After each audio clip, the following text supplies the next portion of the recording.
तो पिछले क्लास में जो हमने बात किया था उसके आगे हम लोग बढ़ेंगे। And now I will basically talk about definition of probability.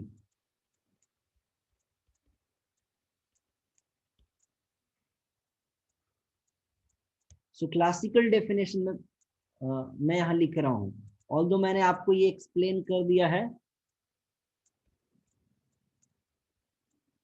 कि इंपेरिकल रिलेशन भी होता है, इंपेरिकल थियरी भी है, क्लासिकल थियरी भी है, और दोनों में डिफरेंस मैंने आपको एक्सप्लेन कर दिया।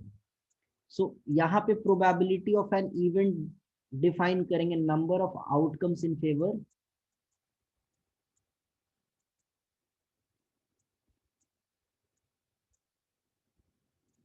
Divided by number of total outcomes.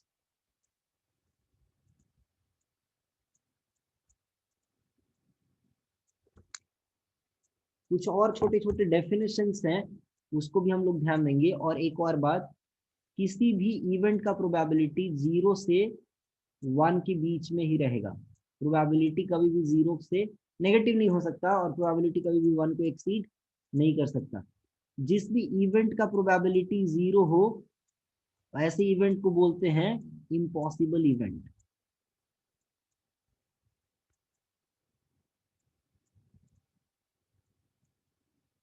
और जिस भी इवेंट का प्रोबेबिलिटी 1 हो जाए उसको बोलते हैं श्योर इवेंट। माने 100% गारंटी को कि वो इवेंट अकर करेगा ही करेगा। ठीक है। अच्छा, मैं आउटकम्स अभी तक बात किया था, इक्वली लाइकली आउटकम्स। अब मैं इक्वली लाइकली इवेंट्स का बात कर रहा हूं।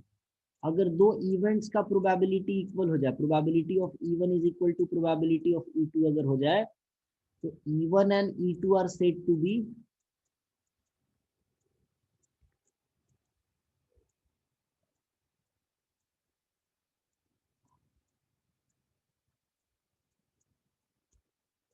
Equally likely events. Classical theory हम वहां पे अप्लाई करेंगे जहां पे आउटकम्स इक्वली लाइकली हो। मैं फिर से एक्सप्लेन कर रहा हूं इस बात को क्वाइन वाले एग्जांपल के साथ। मान लो मैंने एक क्वाइन को टॉस किया है, और 10 बार टॉस किया, 7 बार उसमें हेड आया और 3 बार टेल आया। ठीक है।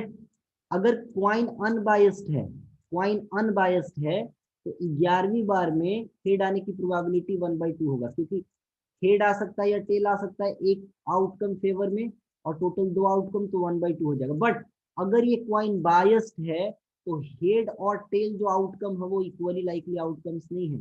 हो सकता है हेड की तरफ वजन ज्यादा हो, या हेड की तरफ ज्यादा चपटा हो, या कुछ ऐसा हो, बायसनेस हो सकता है क्वाइन में। तो वहां पे जो probability of head in while tossing 11 for the 11th time will not be 1/2, it will be rather 7/10। तो ये हम लोगों ने क्लास 9 में पढ़ा था, ट्रायल बेस्ड प्रोबेबिलिटी। ये इंपेरिकल फॉर्मूला हुआ, number of trials in favour divided by total number of trials. ये इंपेरिकल फॉर्मूला होगा जहां आउटकम्स इक्वली लाइकली नहीं है। और एक हो गया जहां आउटकम्स इक्वली लाइकली है, दोनों संभावनाएं हेड और टेल आने का बराबर बराबर है, कोई बायसनेस नहीं है क्वाइन में। तो ऐसे जगह पे हम लोग क्लासिकल थियरी अप्लाई करेंगे, जहां पे number of favourable outcomes divided by number of total outcomes होगा प्रोबेबिलिटी का वैल्यू। क्वेश्चन ऐसा आ सकता है, अगर क्वाइन अनबायस्ड है तो 1/2, क्वाइन अगर बायस्ड है ना, तो उसको लिखेंगे फिर ट्रायल के बेसिस पे, कितने ट्रायल फेवर में है, कितने ट्रायल टोटल हमने किए हैं, उसके बेसिस पे। फिर कुछ और छोटे छोटे डेफिनेशन से इसको भी देख लो। एक definition odds in favour.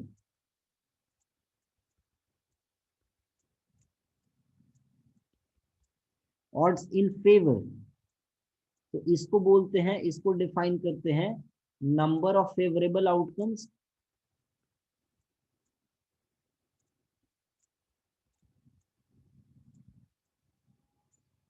Divided by number of unfavourable outcome.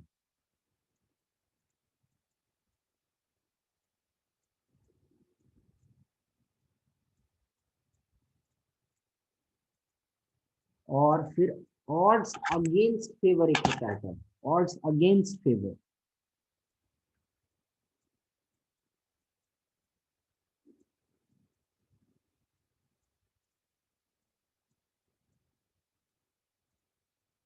Odds against favour को कैसे डिफाइन करोगे? Number of outcomes not in favour divided by number of outcomes in favor.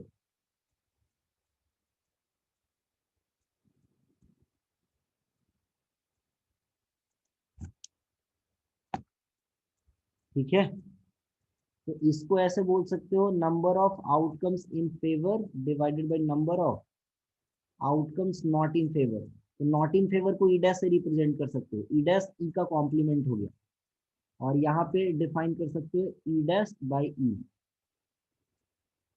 E event को रिप्रेजेंट करा तो ई डैश सैंपल स्पेस के बाकी सारे चीज को शो कर रहा है एक्सेप्ट फॉर इवेंट ई। मैंने अगर वेन डायग्राम में ये पार्ट इवेंट ई को रिप्रेजेंट करा तो ये बचा हुआ जो भी पार्ट है ये ई डैश को रिप्रेजेंट कर रहा है।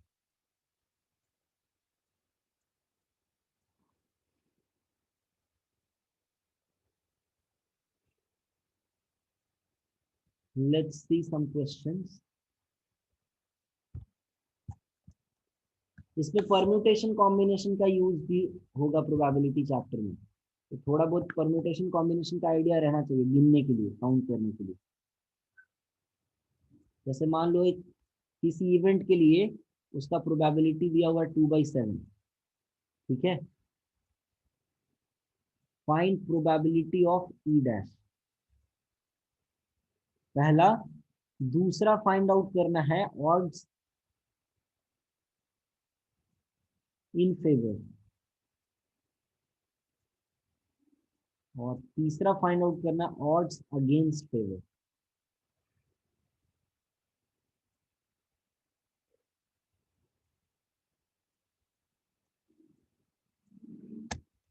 ये 3 क्वेश्चन है, तो यहां से बहुत क्लियरली देख सकते हो, इसको बोल सकते हो number of event bye number of sample space, ठीक है। और नंबर ऑफ सैंपल स्पेस जो है उसको बोला जा सकता है number of event plus number of E dash, है कि नहीं। मैंने जितना इवेंट के अंदर काउंट हुआ और जितना इवेंट के अंदर नहीं काउंट हुआ, छूट गया, ये दोनों मिला के तो सैंपल स्पेस बन रहा है। तो number of event plus number of E dash उसका कॉम्प्लीमेंट, ये टोटल सैंपल स्पेस के बराबर होगा, ठीक है। अच्छा, प्रोबेबिलिटी ऑफ ई डैश कितना हो जाएगा? तो एक और चीज यहाँ पे ध्यान दे लो, probability of an event and probability of E dash ये हमेशा 1 के बराबर होगा,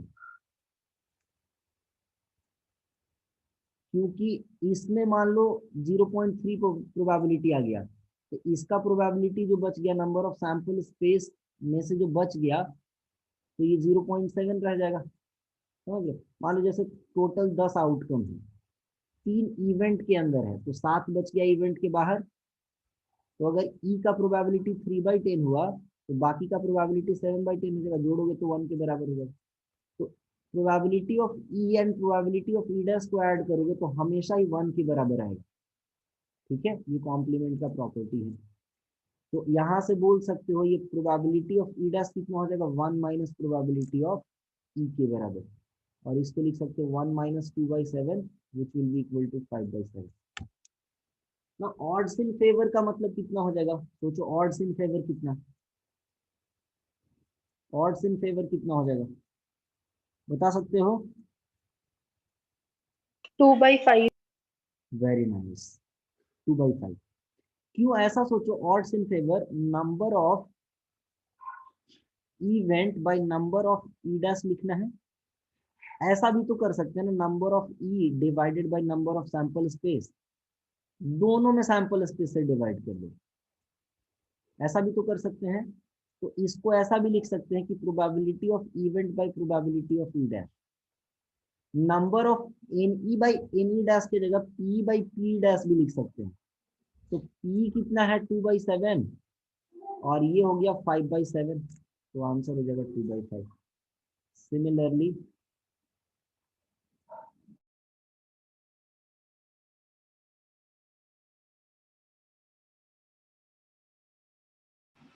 और ऑड्स अगेंस्ट फेवर भी इसी तरीके से कर लेना, ये होमवर्क हो गया। तो इसको आप पी डैश है ना बाई पी बोल सकते हो चाहो तो।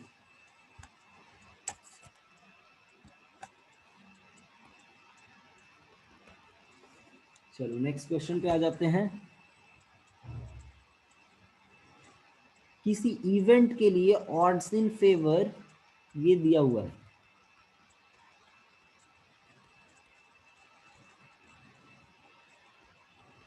ये मान लो दिया हुआ 3/4 के इक्वल।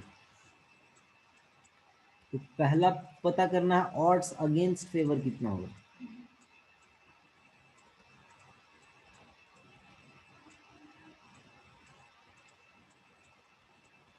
दूसरा प्रोबेबिलिटी ऑफ इवेंट क्या होगा। तीसरा प्रोबेबिलिटी ऑफ ई डैश क्या होगा, ये बताना है। तो ये भी मुश्किल क्वेश्चन नहीं है। देखो probability sorry odds in favour 3/4 अगर दिया हुआ है तो ऑड्स अगेंस्ट फेवर जस्ट इसका रेसिप्रोकल हो जाएगा 4/3, क्योंकि ये होता है N E by N E dash और ये होता है N E dash by N E, तो जस्ट रेसिप्रोकल हो जाएगा। अच्छा प्रोबेबिलिटी ऑफ इवेंट जो है, अच्छा ये बात समझो, इसको हम ऐसा भी लिख सकते हैं चाहे तो, probability of event by probability of E dash, अभी बताया सैंपल स्पेस से डिवाइड करके ऐसा भी लिख सकते हैं। तो probability of E bye probability of E dash 3/4 दिया हुआ, ठीक। Probability of E bye probability of E dash 3/4 दिया होगा और दोनों को जोड़ के 1 होगा, ठीक है। Also probability of E plus probability of E dash ये 1 के बराबर होगा, ठीक है। और दोनों का रेशियो यहाँ से देखो ये 3/4 के बराबर दिया हुआ है। इसका मतलब क्या लिखोगे, प्रोबेबिलिटी ऑफ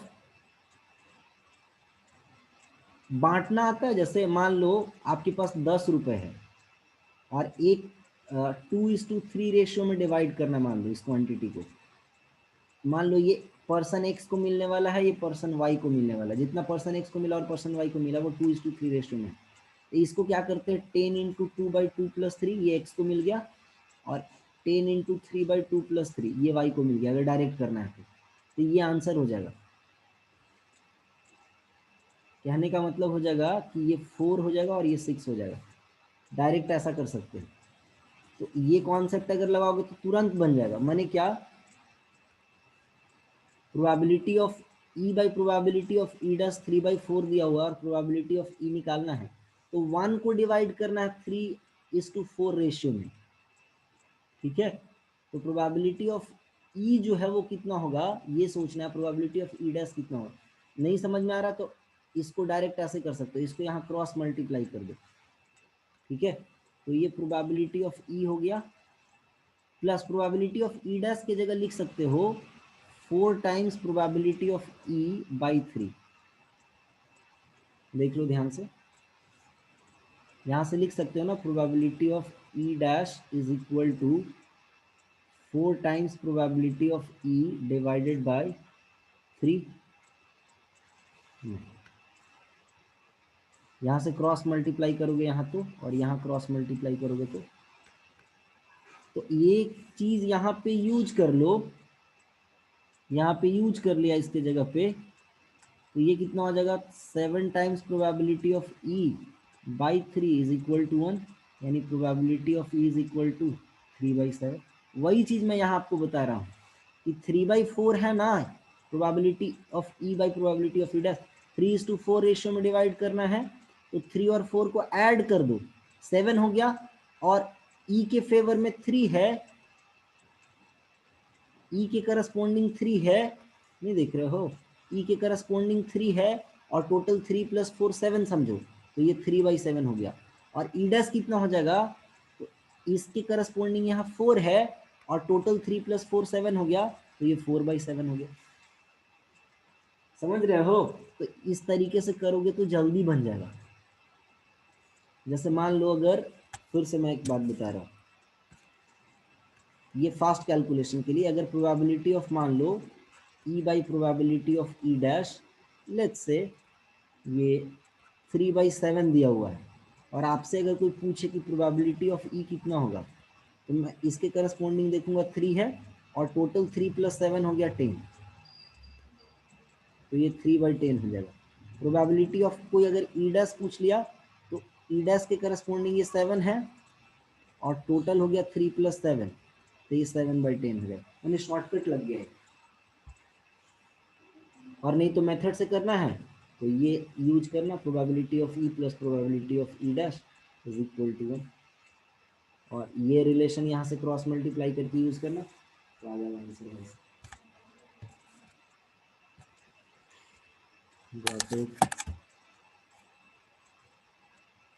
एक क्वेश्चन आपको होमवर्क में दे रहा हूँ, इसको करना आप लोग।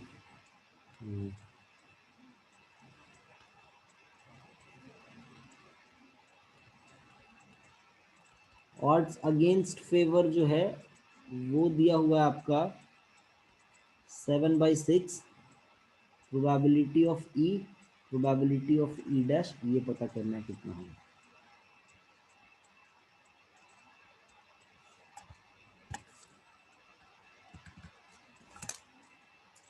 चलिए एक क्वेश्चन और करते हैं।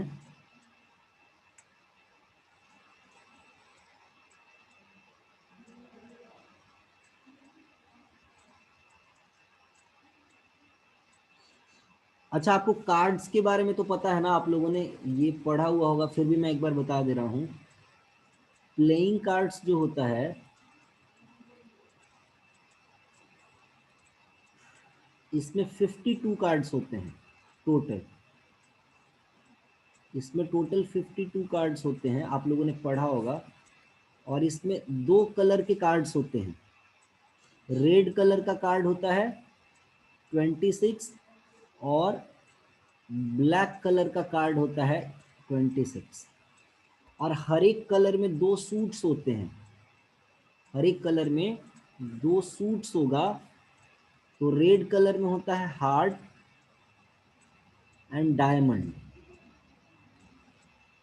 और ब्लैक कलर में 2 सूट्स होता है जिसको बोलते हैं स्पेड एंड क्लब। आप अगर कार्ड देखे होंगे तो आप ये बात रियलाइज कर सकते हो।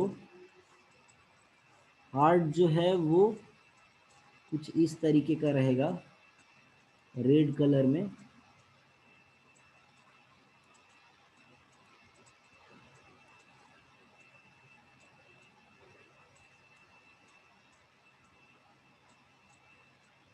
इस तरीके का।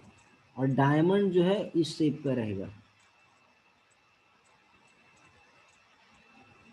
स्पेड जो है वो पान का पत्ता देखे हो ना, उस तरीके का, उसको पान का पत्ता भी बोलते हैं उसको। ये इस तरीके का रहेगा, उल्टा।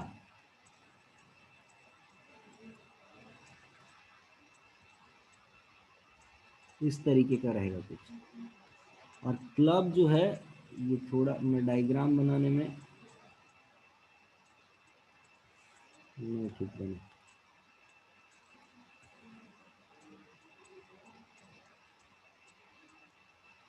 ये इस तरीके का रहेगा कुछ, सही तो नहीं बन रहा है exact, but somewhat like this. और हर एक सूट में टोटल 13 कार्ड्स होते हैं। यहाँ भी 13 कार्ड्स, मैंने 52 से 26 दो कलर में बटा, और 26 फिर अगेन 13 कार्ड्स में बट गया। ठीक है। अच्छा, ये 13 कार्ड्स होते क्या हैं, तो कुछ होते हैं फेस कार्ड, कुछ होते हैं नंबर कार्ड्स, इसमें भी आगे है। कुछ होते हैं फेस कार्ड्स, ये 13 कार्ड का पूरा डिटेल बता रहा हूँ। सब में वैसा ही होगा, फेस कार्ड, कुछ होगा नंबर कार्ड्स, और एक होता है neither face nor number card. तो इसमें होता है इक्का, एस बोलते हैं इसको। ऐसा लिखा हुआ रहेगा ए, उल्टा ऐसे करके। और नंबर कार्ड्स में रहता है 2 3 4 5 6 7 8 9, मैंने ऐसे कार्ड रहेगा, इसी तरीके का कार्ड रहेगा जिसपे 2 लिखा हुआ रहेगा, इसी तरीके से यहाँ 2 लिखा हुआ रहेगा, समझ गए? इस तरीके से 2 3 4 5 6 8 9 ऐसे। और नंबर कार्ड में, और फेस कार्ड में रहेगा किंग, किंग पे के लिखा हुआ रहेगा, क्वीन, क्वीन पे क्यू लिखा हुआ रहेगा, एंड जैक, जैक पे जे लिखा हुआ रहेगा। तो ये हो गया description, face card, number card, और एक हो गया जो नंबर कार्ड भी नहीं है, फेस कार्ड भी नहीं है। तो कितने कार्ड हो गए देख लो, तो 3, और इधर कितना, 3 2 5 3 8, 8 3,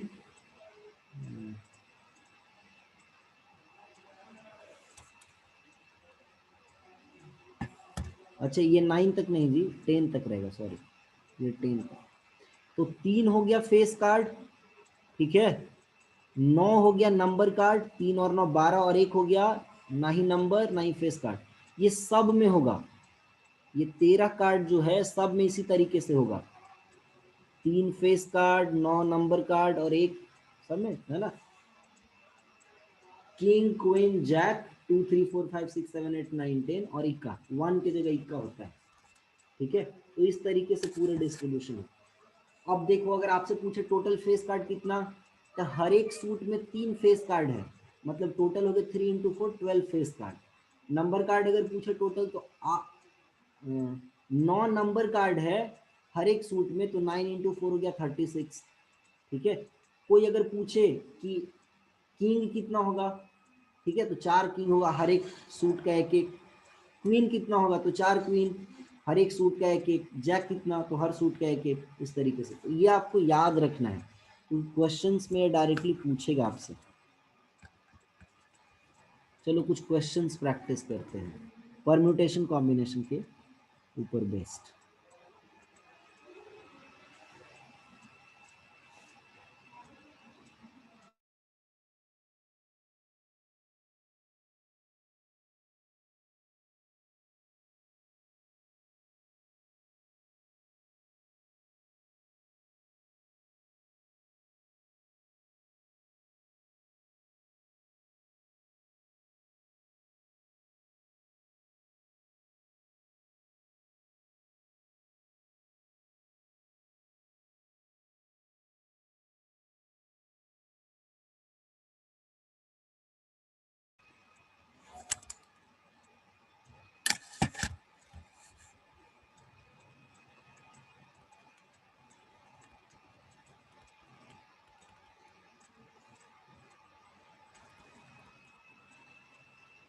A dice is thrown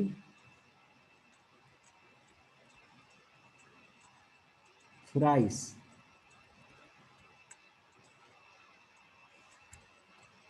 Find the probability of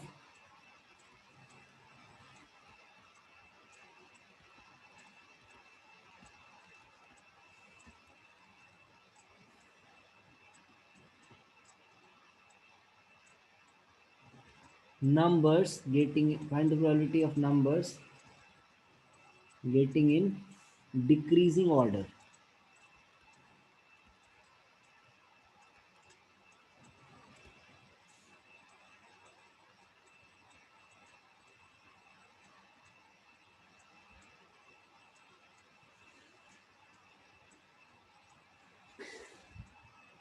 permutation combination वाला सारा बात याद होगा तभी होगा ना।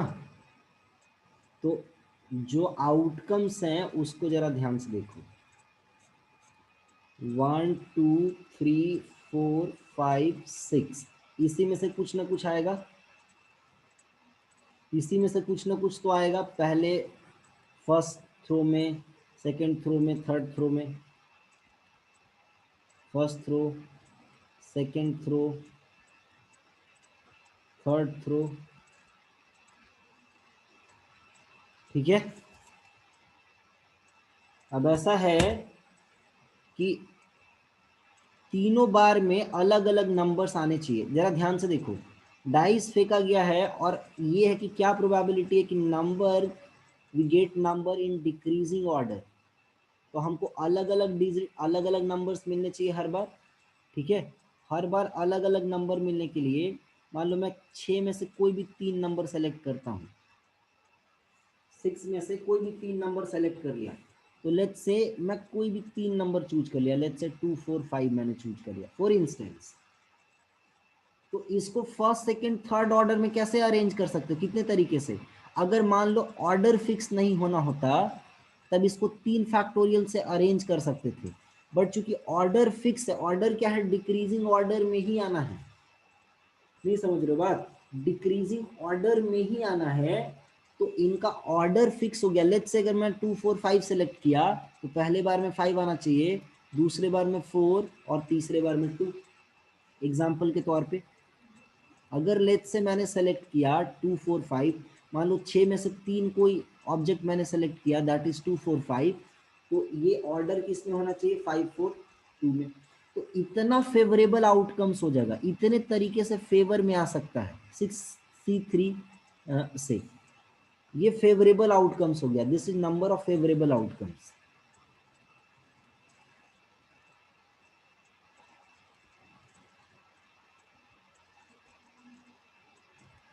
नंबर ऑफ टोटल आउटकम्स कितना हो जाएगा,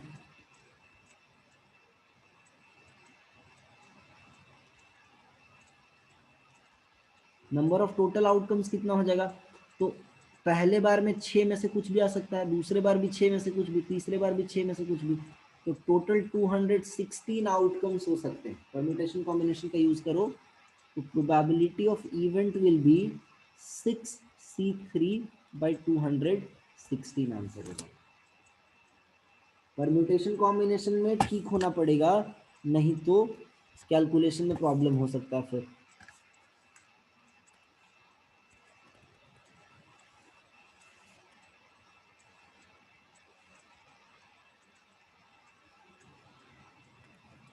चलो एक क्वेश्चन और, अ coin is tossed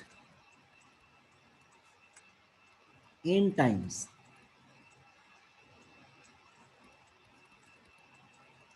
find probability of coming tail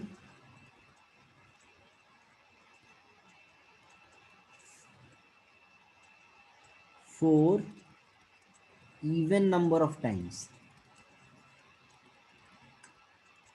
इसका प्रोबेबिलिटी कितना होगा।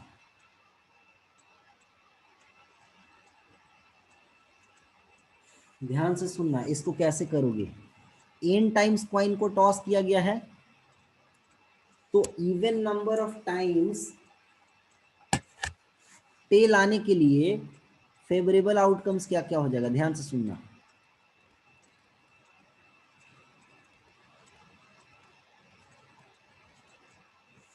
मैं ऐसे सोच सकता हूं कि एक बार भी हेड ना आए, 0 times, sorry 0 times tail, n बार टॉस किया उसमें से 0 टाइम टेल आ जाए, या 2 टाइम्स टेल आ जाए, ये भी फेवरेबल है, या फिर 4 टाइम्स टेल आ जाए तो ये भी चलेगा, एंड सो ऑन। तो 0 टाइम्स टेल का मतलब हो गया कि n टाइम्स कॉइन को टॉस किया गया तो NC0 2 टाइम्स टेल आ जाए यानी NC2, 4 टाइम्स टेल आ जाए तो NC4, और ऐसे चलता जाएगा, ठीक है। और NC0 plus NC2 plus NC4 ऐसे अगर ये चलता गया तो इसका वैल्यू हो जाता है 2 पे पावर n-1, अगर आपको याद हो तो।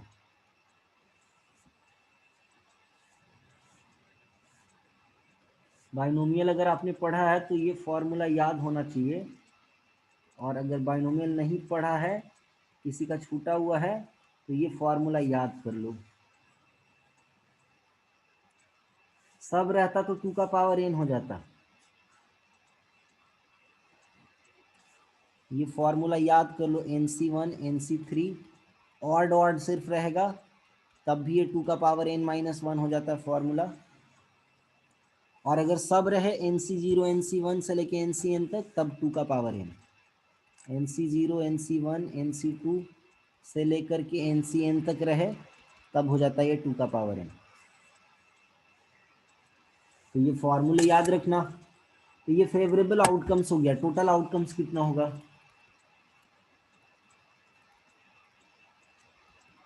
नंबर ऑफ सैंपल स्पेस यानी टोटल आउटकम्स कितना होगा? तो हर एक बार 2 चांस है। जितने बार कॉइन को टॉस किया गया हेड या टेल आ सकता है, दो आउटकम। फिर दूसरे बार टॉस किया तो फिर 2 आउटकम, तीसरे बार टॉस किया गया फिर 2 आउटकम। n टाइम्स कॉइन को टॉस किया गया। काम जब तक खत्म नहीं हो मल्टीप्लाई करते जाओ, परम्यूटेशन कॉम्बिनेशन का कॉन्सेप्ट लगाओ। पहले बार हेड या टेल 2 आउटकम, दूसरे बार भी हेड या टेल, सेकेंड टाइम 2 आउटकम, ऐसे मल्टीप्लाई करते जाओ। तो ये हो जाएगा 2 का power n। Probability of event क्या हो जाएगा? 2 का पावर n माइनस 1 बाई 2 का power n। Answer will be 1/2। Sir total outcome एक बार समझा दीजिएगा फिर से। मान लो मैंने पहले बार कॉइन को टॉस किया तो कितना आउटकम्स आ सकता है? 2 आउटकम्स है ना। फिर दूसरे बार कॉइन को टॉस किया तो कितना आउटकम आ सकता है? 4 नहीं, 2 आउटकम फिर से। तो 2 बार कॉइन को टॉस किया, पहले बार में हेड या टेल आ सकता है, दूसरे बार में भी हेड या टेल आ सकता है। तो इन दोनों से कितने कॉम्बिनेशंस बन सकते हैं? 4 कॉम्बिनेशन, यानी 2 × 2। कैसे? तो ये याद करो ना, ए से बी जाने का 2 रास्ता और बी से सी जाने का 2 रास्ता। काम खत्म नहीं हुआ परम्यूटेशन कॉम्बिनेशन में, तो काउंटिंग कैसे करते हो? मल्टीप्लाई करते हो। मैं करके दिखाता हूँ।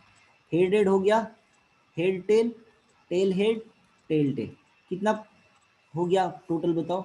4 तरीका हो गया। 4 फिर अगर हेड या टेल आएगा तो इसमें 8 तरीका हो जाएगा। Head head head, head head tail, head tail head, head tail tail, 4 हो गया। फिर tail head head tail, head tail tail tail head tail tail tail, ऐसे करके 8 टोटल बनेगा। तो उतना लिखने में मुश्किल है।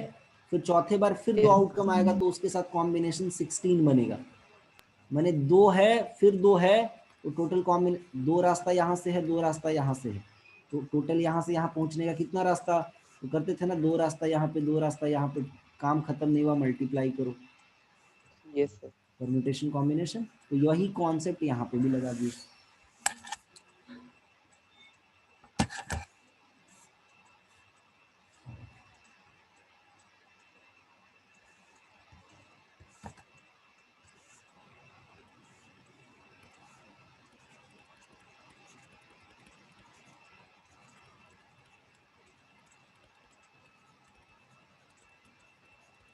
Find probability of 52 Sundays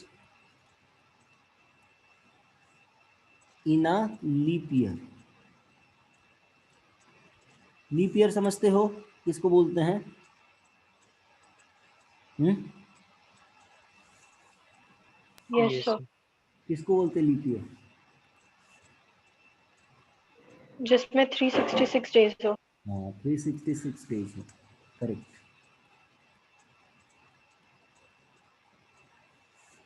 तो समझना बात को, किसी साल का जब मैं बात कर रहा हूं तो वो ईयर जो है स्टार्ट कर सकता है किससे?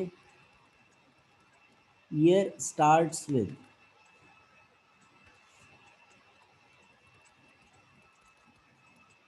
मे बी वो साल जो है स्टार्ट कर सकता है संडे से, या मंडे से, या ट्यूसडे, वेडनेसडे, थर्सडे,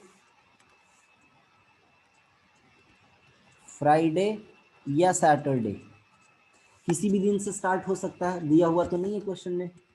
तो ये मैं मान के चल रहा हूं। अब ध्यान से सुनना, अगर संडे से स्टार्ट हो रहा है तो कब खत्म होगा? एंड कितने पे करेगा ये सोचो जरा। ईयर एंड्स ऑन, सोचो, सप्ताह में 7 दिन, ठीक है। 366 डेज बाई 7 करो, कितना आएगा ये?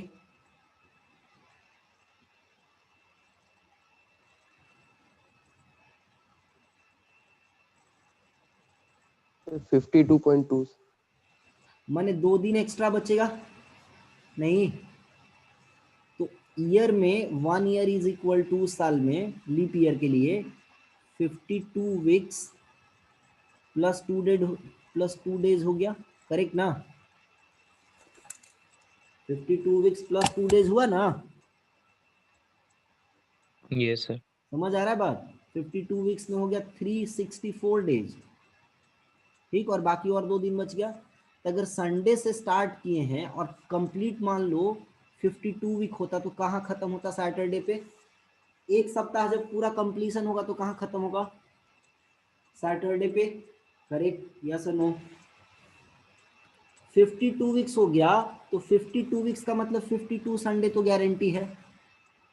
एक वीक में हर, देखो भाई, एक सप्ताह में हर एक दिन आ जाएगा कि नहीं? कहीं से भी स्टार्ट करो, मान लो मंडे से स्टार्ट करते तो मंडे से लेके संडे तक एक वीक हुआ, ट्यूसडे से स्टार्ट करते तो ट्यूसडे से लेके मंडे तक एक वीक हुआ, तो 52 वीक में 52 संडे तो गारंटी होगा, 12 संडे तो गारंटी है। डिपेंड करता है कि ये आखिरी का 2 दिन क्या हुआ, उस पर डिपेंड करता है, नहीं जी? तो अगर मान लो मैंने संडे से स्टार्ट किया, ठीक है, तो आखिरी का 2 दिन संडे और मंडे पड़ेगा, क्योंकि 52 वीक जो है सैटरडे पे खत्म होगा। बात समझ रहे हो कि नहीं? Yes sir. एक वीक खत्म होगा तो सैटरडे पे खत्म होगा, फिर आगे 2 दिन जो है वो संडे और मंडे बचेगा। Getting it? अगर मैंने मंडे से स्टार्ट किया तो 2 दिन बचेगा, मंडे एंड ट्यूसडे, ठीक। अगर मैंने ट्यूसडे से स्टार्ट किया तो ट्यूसडे एंड वेडनेसडे, अगर मैंने वेडनेसडे से स्टार्ट किया तो वेडनेसडे एंड थर्सडे, अगर मैंने थर्सडे से स्टार्ट किया तो थर्सडे एंड फ्राइडे, अगर मैंने फ्राइडे से स्टार्ट किया तो फ्राइडे एंड सैटरडे, और अगर मैंने सैटरडे से स्टार्ट किया तो सैटरडे एंड संडे। टोटल कितने आउटकम्स पॉसिबल है? टोटल कितना दिख रहा है? 7 दिख रहा है। टोटल 7 तरीका है ईयर स्टार्ट होने का, टोटल 7 तरीका है, टोटल जो है 7 वेज है साल को स्टार्ट होने का। और कितना जो है फेवर में है? ये सब फेवर में है, ये सब फेवर में है।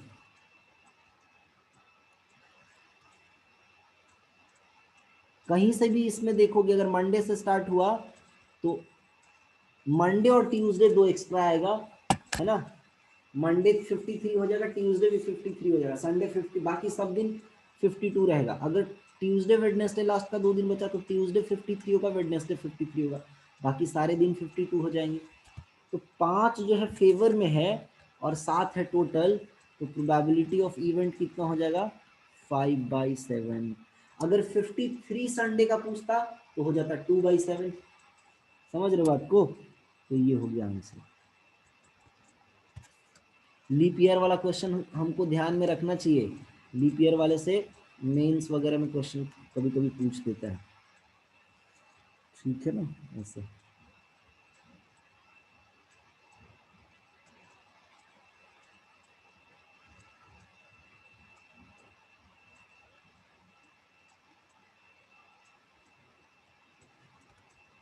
5 different objects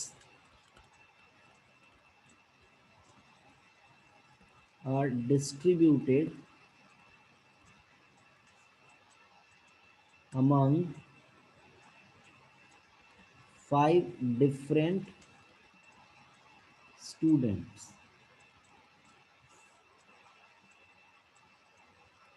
Find probability that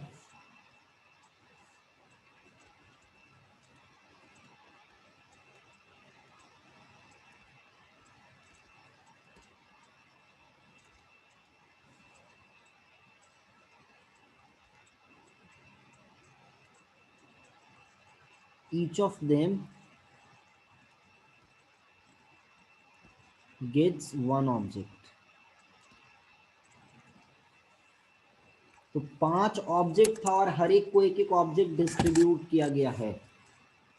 5 student है और 5 ऑब्जेक्ट्स है, ठीक है? तो पहले ऑब्जेक्ट के पास कितना ऑप्शन होगा? या पहले इंसान के पास कितना ऑप्शन होगा ऑब्जेक्ट को चुनने का? दोनों तरीके से सोच सकते हो। पहले इंसान के पास ऑब्जेक्ट को चुनने का कितना तरीका है, या पहले ऑब्जेक्ट को इंसान चुनने का कितना तरीका है? पहला ऑब्जेक्ट, मान लो ऑब्जेक्ट के पास ये चॉइस है कि तुम किसके पास जाना चाहते हो, किस स्टूडेंट के पास जाना चाहते हो। तो पहले ऑब्जेक्ट के पास कितना चॉइस है? 5 चॉइस है। अब मान लो पहला ऑब्जेक्ट किसी स्टूडेंट को अलॉट हो गया, स्टूडेंट 1 को लेट्स से कोई एक ऑब्जेक्ट 1 जो है लेट्स से अलॉट हो गया, तो ऑब्जेक्ट 2 जो है उसके पास अब 4 ऑप्शन रह गया। ठीक है, या एक ऐसे भी सोच सकते हो, स्टूडेंट 2 को कितना ऑप्शन रह गया, तो एक ऑब्जेक्ट तो S1 सेलेक्ट कर लिया ऑलरेडी, तो दूसरे स्टूडेंट के पास या दूसरे ऑब्जेक्ट के पास 4 ऑप्शन रह गए, या दोनों तरीके से इसको सोच सकते हो। तीसरे के पास 3, फिर 2, फिर 1। ठीक है, तो इस तरीके से डिस्ट्रीब्यूशन हो जाएगा, तो सबको एक एक ऑब्जेक्ट मिल जाएगा, सबको एक एक ऑब्जेक्ट मिल गया। तो टोटल फेवरेबल आउटकम्स हो गया ये 5 factorial, 5 into 4 into 3 into 2 into 1। Number of sample space कितना हो जाएगा, टोटल आउटकम्स कितने हो जाएंगे? ध्यान से सुनो, ऐसे सोच सकते हो कि फर्स्ट ऑब्जेक्ट किसके पास जाना चाहे। देखो भाई, इंसान के पास चॉइस मत दो, नहीं तो कंफ्यूजन होगा बहुत ज्यादा। जैसे मान लो तुम ऐसे सोचो, स्टूडेंट 1 2 3 4 5 है, स्टूडेंट 1 2 3 4 5, तो स्टूडेंट 1 को अगर चांस दोगे, देखो जिसको डिस्ट्रीब्यूट होना है ना उसी को, लेटर बॉक्स वाला परम्यूटेशन कॉम्बिनेशन में क्वेश्चन किए थे, तो लेटर बॉक्स को अगर ऑप्शन दे दोगे ना गलत हो जाएगा। लेटर को ऑप्शन दो कि कौन से लेटर बॉक्स में जाना चाहते हो, जिसको डिस्ट्रीब्यूट होना उसी को ऑप्शन थमा दो कि तुम कहां जाना चाहते हो। ठीक है, जो डिस्ट्रीब्यूट होना है उसी को ऑप्शन दे दो कि तुम डिस्ट्रीब्यूट होकर कहां जाना चाहते हो। जिसको मिलना है उसको ऑप्शन मत दो। परम्यूटेशन कॉम्बिनेशन में हमेशा ये ध्यान रखो, जिसको बांट रहे हो उसी को ऑप्शन दे दो, जिसमें बांट रहे हो उसको ऑप्शन मत दो, नहीं तो कॉम्प्लिकेशंस अराइज होगा। जैसे मान लो स्टूडेंट 1 को ऑप्शन दिए कि भाई चुनो, तो अब वो कहेगा कि हम 5 ऑब्जेक्ट ले लेंगे, एक चांस ये भी हो सकता है वो कहेगा कि नहीं हम 4 ऑब्जेक्ट लेंगे, तो एक बचा, तो स्टूडेंट 2 के पास सिर्फ एक ऑप्शन बचा। बहुत सारे मल्टीपल केसेस अराइज हो सकते हैं। S1 बोलेगा कि हमको कोई ऑब्जेक्ट नहीं चाहिए। ठीक है, टोटल आउटकम्स का हम यहाँ बात करें तो कुछ भी पॉसिबिलिटी हो सकता है, then there will be a lot of problem, a lot of complications. But अगर मैं मान लो ऐसे सोचता हूँ दूसरे तरीके से, कि मैंने ऑब्जेक्ट को चॉइस दिया कि भाई ऑब्जेक्ट नंबर 1 तुम बताओ कहाँ जाना चाहते हो, तो पांचों स्टूडेंट में से किसी एक को चुन लिया उसने। मैं टोटल आउटकम का बात कर रहा हूँ, so it chooses any of the 5 students. तो ऑब्जेक्ट 1 के पास कितना ऑप्शंस है, 5 ऑप्शंस है। नंबर ऑफ सैंपल स्पेस का बात कर रहा हूँ, ऑब्जेक्ट 1 के पास 5 ऑप्शंस है। ऑब्जेक्ट 2 के पास कितने ऑप्शंस है, उसके पास भी फिर से 5 ऑप्शंस बच गए, क्योंकि रेस्ट्रिक्शन नहीं है। टोटल का जब मैं बात कर रहा हूँ तो टोटल आउटकम्स में रेस्ट्रिक्शन नहीं होगा कि स्टूडेंट 1 को मिला तो 1 के पास नहीं जाएगा, फिर वो फेवर में हो गया बात, सिर्फ फेवरेबल आउटकम में वो हो गया। टोटल आउटकम्स का मैं बात कर रहा हूँ तो डिस्ट्रीब्यूशन कैसे भी हो सकता है। I am counting total number of distribution, total number of ways in which objects can be distributed without any condition. ठीक है, ये इवेंट जो है कंडीशन बेस्ड है, मैं विदाउट एनी कंडीशन काउंट करूंगा तब टोटल आउटकम होगा। तो 5 इंटू 5 इंटू 5 इंटू 5 इंटू 5, तो ये 5 टू द पावर 5 हो जाएगा। फिर से बोल रहा हूँ, जिसको बांटना है, जो बट रहा है, जो डिस्ट्रीब्यूट हो रहा है, ठीक है, उसी को ऑप्शन दो चुनने का। जिसमें बांट रहे, जिसके बीच में बांट रहे, लोगों के बीच में बांट रहे, तो लोगों को ऑप्शन मत दो, ऑब्जेक्ट को ऑप्शन दो कि कहाँ but. This is called object preference, object point of view. ठीक है, सब्जेक्ट पॉइंट ऑफ व्यू से परम्यूटेशन कॉम्बिनेशन में कई बार कॉम्प्लिकेशन अराइज होते हैं, तो ऑब्जेक्ट पॉइंट ऑफ व्यू से कई बार क्वेश्चन इजी हो जाता है। ठीक है, object point of view, object को चॉइस दो कि तुम कहाँ जाना चाहते हो।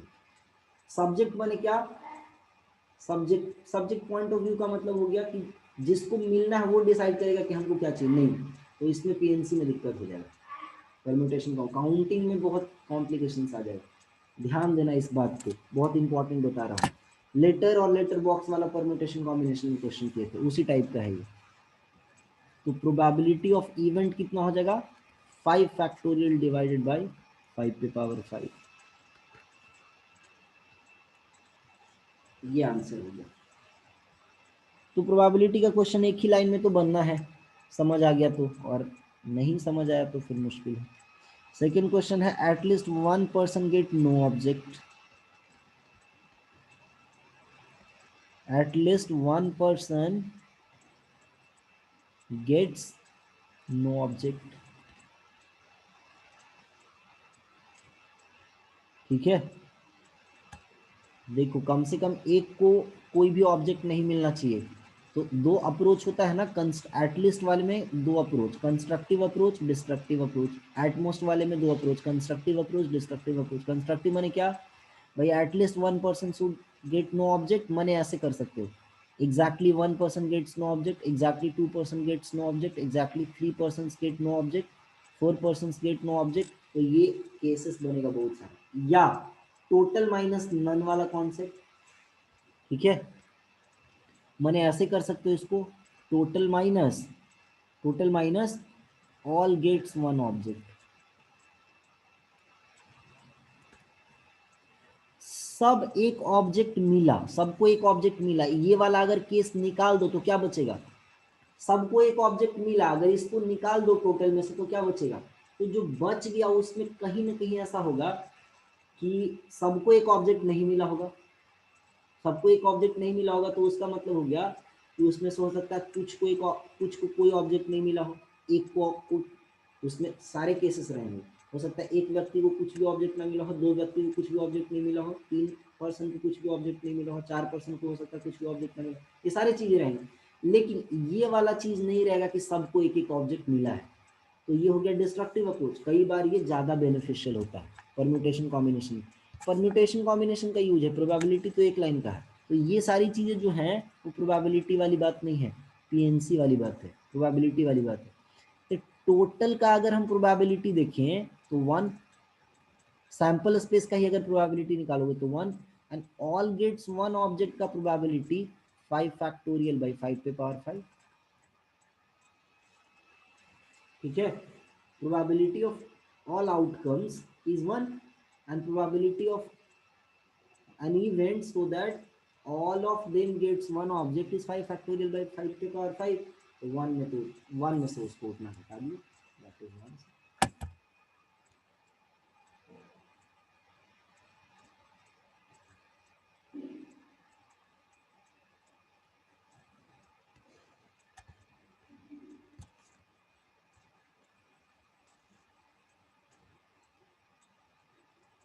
परम्यूटेशन कॉम्बिनेशन वाली चीजें सबको समझ में आ रही, बात याद है थोड़ा बहुत, या भूल चुके हो बिल्कुल? एक बार जरा अनम्यूट करके कोई बोलना। याद है सर। यस सर, हल्का हल्का याद है। डिवीजन एंड डिस्ट्रीब्यूशन वाला चीज याद है परम्यूटेशन कॉम्बिनेशन में?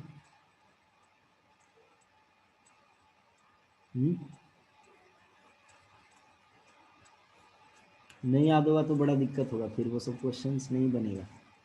चलो तो अभी फिलहाल स्किप करते हैं उस टाइप के क्वेश्चंस, क्योंकि पीएनसी एक बार पीएनसी रिवाइज करके आना सब लोग, ठीक है ना, तभी करा पाऊंगा बहुत सारे questions.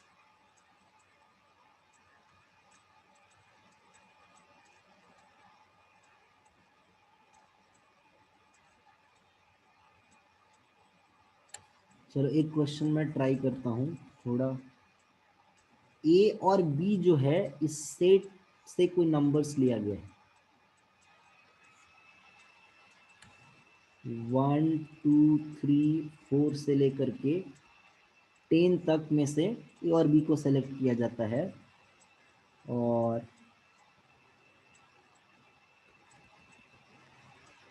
Find probability of selecting A and B in a way such that पहला A minus B is divisible by 3। A minus B जो है वो 3 से डिविजिबल है, या mod of A minus B is divisible by 3। तो अब ध्यान से सुनो,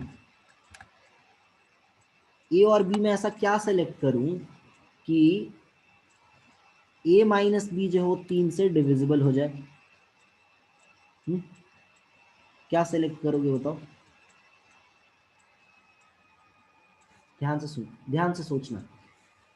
10th का सिंपल कॉन्सेप्ट अप्लाई करते हैं, यूक्लिड्स डिवीजन लेमा पड़े थे ना, यूक्लिड्स डिवीजन फॉर्मूला। तो उसमें क्या बोलते हैं कि किसी भी नंबर को अगर हम 3 के मल्टीपल में एक्सप्रेस करना चाहें, किसी भी नंबर को अगर हम 3 के मल्टीपल में एक्सप्रेस करना चाहें, तो any number can be expressed as 3k plus 1 या 3k प्लस 2। रिमाइंडर थ्योरम के अकॉर्डिंग कोई भी नंबर, दुनिया में किसी भी नंबर को अगर हम 3 के मल्टीपल के फॉर्म में एक्सप्रेस करना चाहें, तो I can express it as 3k plus 1 and 3k plus 2। This is very simple thing. ना अगर मुझे a माइनस बी 3 का डिविजिबल चाहिए, तो मुझे a और b किस फॉर्मेट का होना चाहिए, जरा ध्यान दो। या तो a और b दोनों 3 के फॉर्मेट का हो, a एंड b दोनों 3 के फॉर्मेट का हो, या दोनों ही 3k प्लस 1 फॉर्मेट का हो। ध्यान देना बात को, या a एंड b दोनों ही 3k प्लस 2 फॉर्मेट का हो, है कि नहीं? तो इनको जब घटाओगे तो 3 से डिविजिबल आ जाएगा। मान लो जैसे मैं एक 3k प्लस 1 में ये फिट बैठेगा, 3k प्लस 1 में ये फिट बैठेगा। अगर मैं इनको घटाता हूँ 1 माइनस 4 या 4 माइनस 1 करता हूँ, तो दोनों ही केस में ये 3 का मल्टीपल आ गया, 3 से डिविजिबल आ गया। बात समझ आ रही है? ठीक है। अब अगर मैं आपसे पूछूं कि कोई भी नंबर जैसे मैं सेलेक्ट किया, लेट्स से 1 सेलेक्ट किया, तो 1 के करस्पॉन्डिंग मेरे पास कितने ऑप्शंस हैं? ध्यान देना। अगर मैं आपसे पूछूं 3 के फॉर्मेट में कितने नंबर्स हैं, इस 3 के फॉर्मेट में कितने नंबर्स हैं? 1 से 10 में 3 के फॉर्मेट में कितने नंबर्स हैं? तो 3, 6 और 9, 3 नंबर्स इस फॉर्मेट में है। 3 के प्लस 1 फॉर्मेट में कितने नंबर्स हैं? 3 के प्लस 1 फॉर्मेट में कितने नंबर्स हैं? तो 1, 4, 7 एंड 10, 4 नंबर्स हैं इस फॉर्मेट में। 3 के प्लस 2 फॉर्मेट में कितने नंबर्स हैं? तो इसमें भी 4 नंबर हो गए, 2, 5 नहीं 3 नंबर हो गए, 2, 5 एंड 8। इसमें भी 3 नंबर्स हो गए। कौन कौन नंबर हुआ ये? 3, 6, 9। इसमें कौन कौन नंबर हो गया? 1, 4, 7 एंड 10। और इसमें हो गया 2, 5 एंड 8। ध्यान देना मेरी बात। तो ए को सेलेक्ट होने का भी 3 तरीका होगा। अच्छा, ए और बी दोनों सेम भी हो सकता है, ए और बी दोनों इसी से सेलेक्ट किया गया है, तो जरूरी नहीं है कि ए और बी अलग अलग हो, ए और बी सेम भी हो सकता है। Getting it? ए और बी सेम भी हो सकता है। सो ए और बी अगर सेम हो सकता है, तो इसको चुनने का ऑप्शन हो जाएगा 3 के टाइप का। नंबर ऑफ वेज जो है इसको चुनने का हो जाएगा 3 into 3।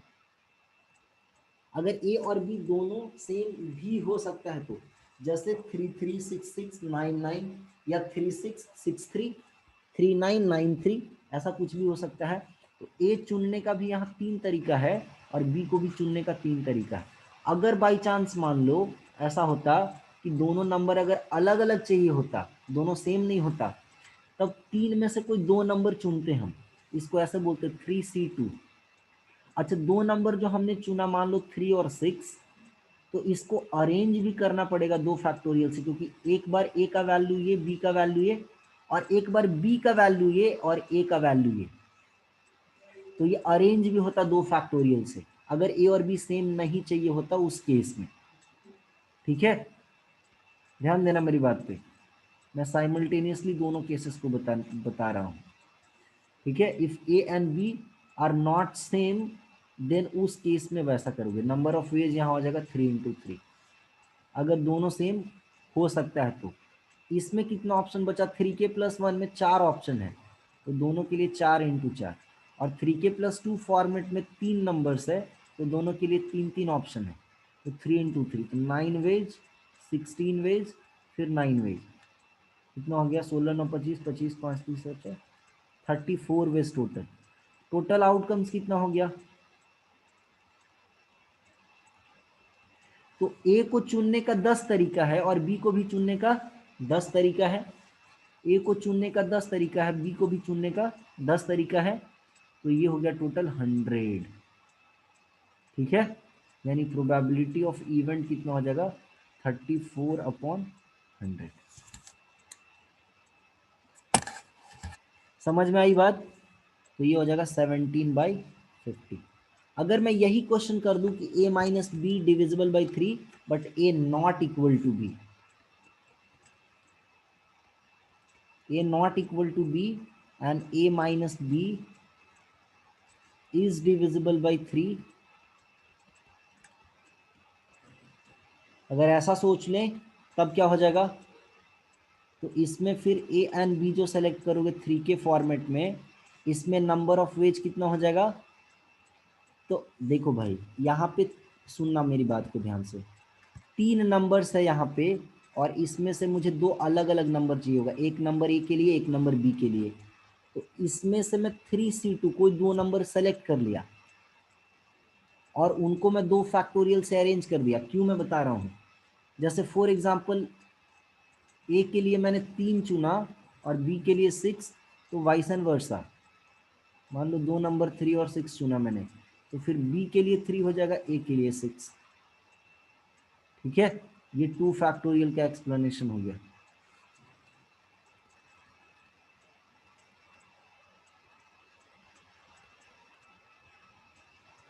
अच्छा, इसी तरीके से ए एंड बी अगर 3k+1 फॉर्मेट में हो तो 4C2 × 2 फैक्टोरियल हो जाएगा, और इसका वैल्यू आ जाएगा 3C2 का वैल्यू 3 × 2 6 आ जाएगा, 4C2 का वैल्यू हो जाएगा 6 × 2 12, 4C2 का वैल्यू 6 आता है, NC2 का वैल्यू n × n-1/2, ये सब तो सिखाया हूँगा मैं परम्यूटेशन कॉम्बिनेशन में। NC1 का वैल्यू n और NC0 का वैल्यू 1, ये याद रखना। सिमिलरली ए एंड बी अगर 3k+2 फॉर्मेट का हुआ तो इसमें 3 नंबर से फिर से वही बात, तो ये फिर से 6 आ जाएगा, तो 6 6 12 एंड 6 ये 24 आ जाएगा। या ऐसे कर सकते थे कि बराबर होने के कितने केसेस अराइज हो सकते हैं, पहले वाले में 34 काउंटिंग आया था टोटल, बराबर होने का कितना केस हो सकता है, 10 केस हो सकता है, 1 1 2 2 3 3 4 4, तो 10 घटा देते अगर 34 में से, तो 24 ही तो बचता, वो भी किया जा सकता है। टोटल 34 आया है जिसमें ए और बी इक्वल नहीं होना चाहिए, तो 10 केसेस घट जाएंगे, उसमें 10 घट जाएंगे। अच्छा, नंबर ऑफ सैंपल स्पेस भी चेंज होगा, इस बार जो नंबर ऑफ सैंपल स्पेस होगा दोनों सेम नहीं सेलेक्ट करना है, दोनों सेम नहीं सेलेक्ट करना है, तो 10C2 × 2 फैक्टोरियल हो जाएगा सैंपल स्पेस, 10C2 का वैल्यू हो जाएगा 10 × 9/2 और 2 फैक्टोरियल का वैल्यू 2, ये 90 हो जाएगा इस बार सैंपल स्पेस, यानी probability of event will be 24/90। तो देखो टोटल सैंपल स्पेस था पहले 100, फिर उसमें से 10 घटा, क्यों, कौन कौन, तो A1 B1, A2 B2, A3 B3, A4 B4, ऐसे 10 केसेस बनेंगे, 10 वेज, तो 100 में से 10 घटा देते तो 90 बच जाता, तो सैंपल स्पेस 90 हो गया, तो 24/90 आंसर हो जाएगा। ऐसे ही होमवर्क है आपके लिए इसी में, तीसरा क्वेश्चन करके।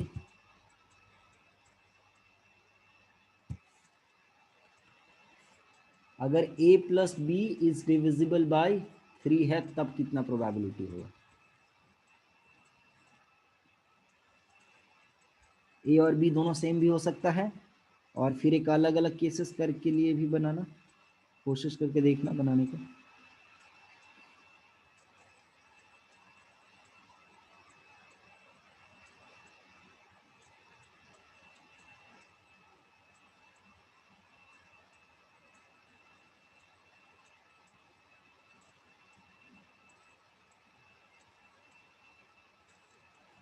चलो एक क्वेश्चन और करते हैं ऐसा।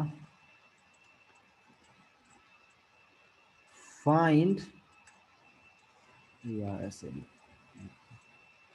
एक डाइस को थ्रो किया और dice is throne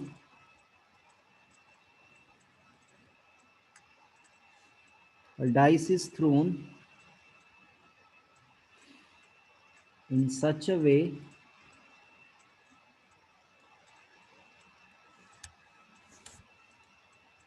that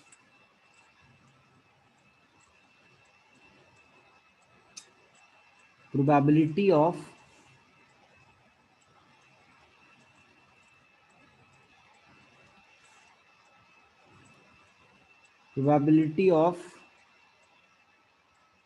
face getting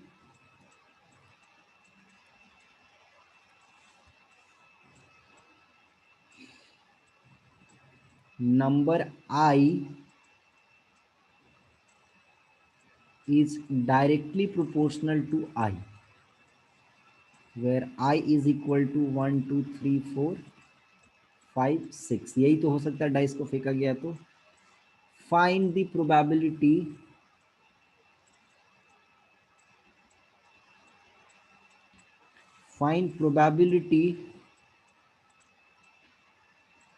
of getting an even number। JEE Mains level का क्वेश्चन हो गया ये।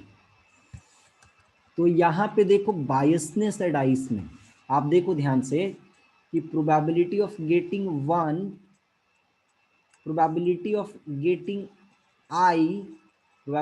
Getting I is basically k times i। k is proportionality constant. ये प्रोपोर्शनलिटी को हटाए तो प्रोपोर्शनलिटी कांस्टेंट मान लो क्या आ गया, k is some arbitrary constant. अब k का वैल्यू कितना होगा वो हमको डिपेंड करेगा, देखना पड़ेगा। तो probability of 1 is basically k into 1, probability of 2 is basically 2k, समझ रहे हो, दिस इज बेसिकली ik। तो probability of 3 is basically 3k, ठीक है। और प्रोबेबिलिटी ऑफ लास्ट में ऐसा 6 जो है वो 6k हो गया। नाउ अगर मैं सबके प्रोबेबिलिटी को ऐड करूं तो सैंपल स्पेस ही तो बन गया ना। प्रोबेबिलिटी ऑफ 1, प्रोबेबिलिटी ऑफ 2, अगर मैं सबको ऐड करूं, प्रोबेबिलिटी ऑफ गेटिंग 1 या प्रोबेबिलिटी ऑफ गेटिंग 2 से लेके प्रोबेबिलिटी ऑफ गेटिंग 6, तो कुछ ना कुछ तो मिलेगा ही ना। तो ये तो 1 के बराबर हो जाना चाहिए, पूरे सैंपल स्पेस को कवर कर जाएगा। These are exhaustive events.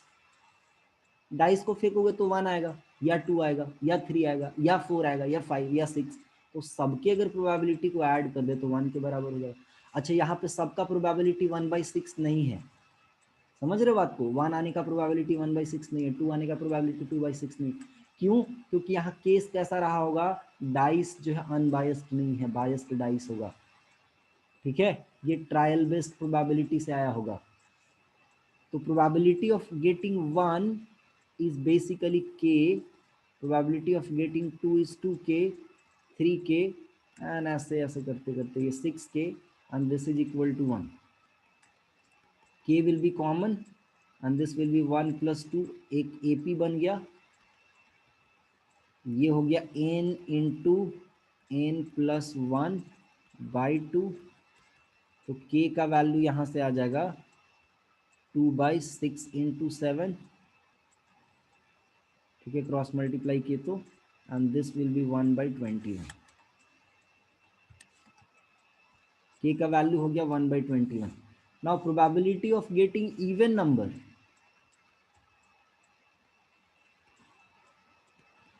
Probability of getting even number will be basically probability of 2 या प्रोबेबिलिटी ऑफ 4। तो या के लिए और वर्ड के लिए, ओ आर वर्ड के लिए ऐड करेंगे, परम्यूटेशन कॉम्बिनेशन का कॉन्सेप्ट याद करो, एंड के लिए मल्टीप्लाई, और के लिए ऐड, या प्रोबेबिलिटी ऑफ 6। तो probability of 2 will be 2k, probability of 4 will be 4k, and probability of 6 will be 6k. K will be common, and this will be 2 plus 4 plus 6. This will be 12k, and k is basically 1 by 21. So this will be 4 by 7. This is the answer. Got it?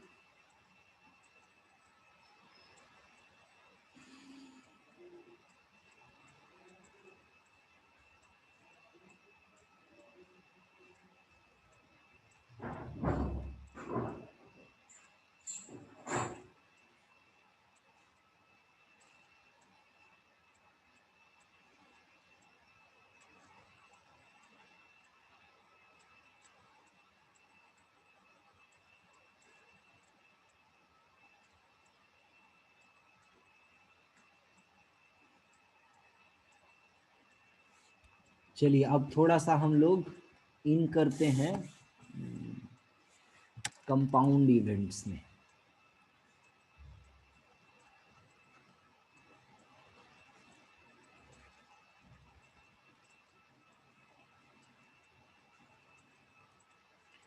Compound events का मतलब क्या होता है? Combination of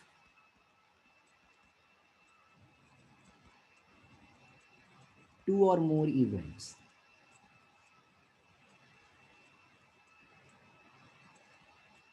दो या दो से ज्यादा इवेंट्स को जब हम एक साथ देखेंगे तो उसको बोलेंगे कंपाउंड इवेंट्स। ठीक है, कुछ वेन डायग्राम से कुछ बातें पहले हम लोग यहां समझ लें। मान लो मैं दो इवेंट ए और बी का बात कर रहा हूं। लेट्स से इस तरीके से डायग्राम बना हुआ, ए और बी दो इवेंट्स हैं। ठीक है,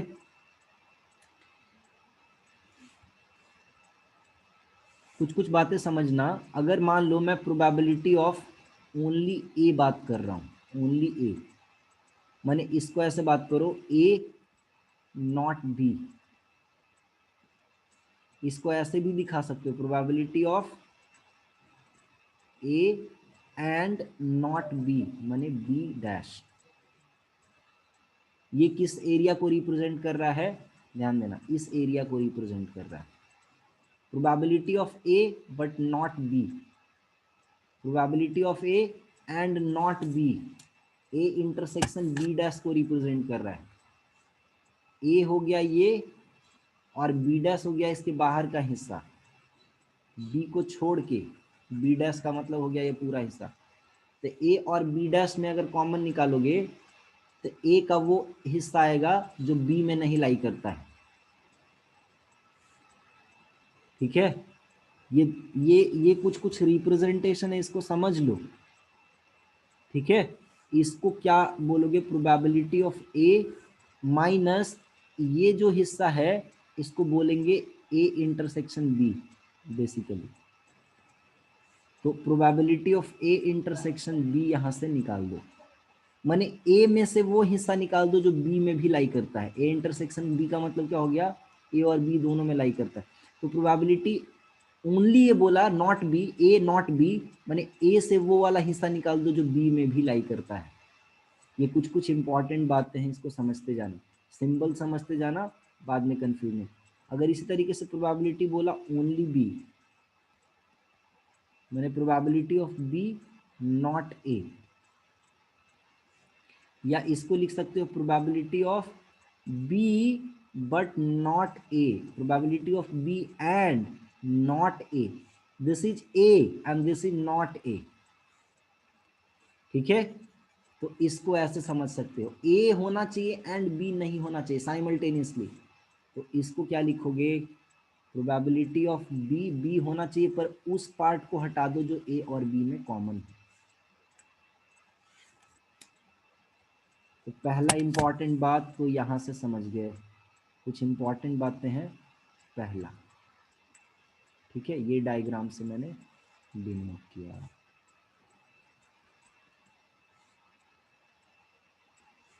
ये सेकेंड वाला हिस्सा है, ये फर्स्ट वाले का हिस्सा है। फर्स्ट क्वेश्चन के लिए ये रिप्रेजेंट कर रहा है, सेकेंड पार्ट के लिए। नेक्स्ट, अच्छा ये सब बातें पता होनी चाहिए।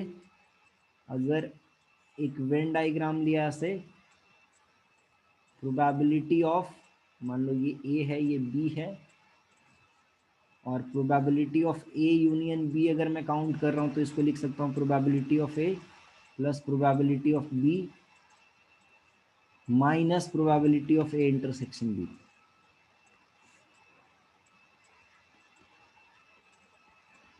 जैसे सेट थियरी में करते थे number of A plus number of B minus number of A union B, क्योंकि ये वाला पार्ट जो है ए में भी काउंट हो गया बी में भी काउंट हो गया, 2 बारी काउंट हुआ, जबकि काउंट एक ही बार होना चाहिए। ए काउंट को काउंट किए उसमें भी हो गया, बी को काउंट किए उसमें भी हो गया, तो एक बार माइनस करना पड़ेगा। This is probability of A union B. इसी में एक और बात समझ लो, if A and B are disjoint events, disjoint events, disjoint sets basically बोलते हैं, या इसी के लिए डिसजॉइंट सेट्स की जगह पे म्यूचुअली एक्सक्लूसिव इवेंट्स अगर बोल दें, म्यूचुअली एक्सक्लूसिव इवेंट्स,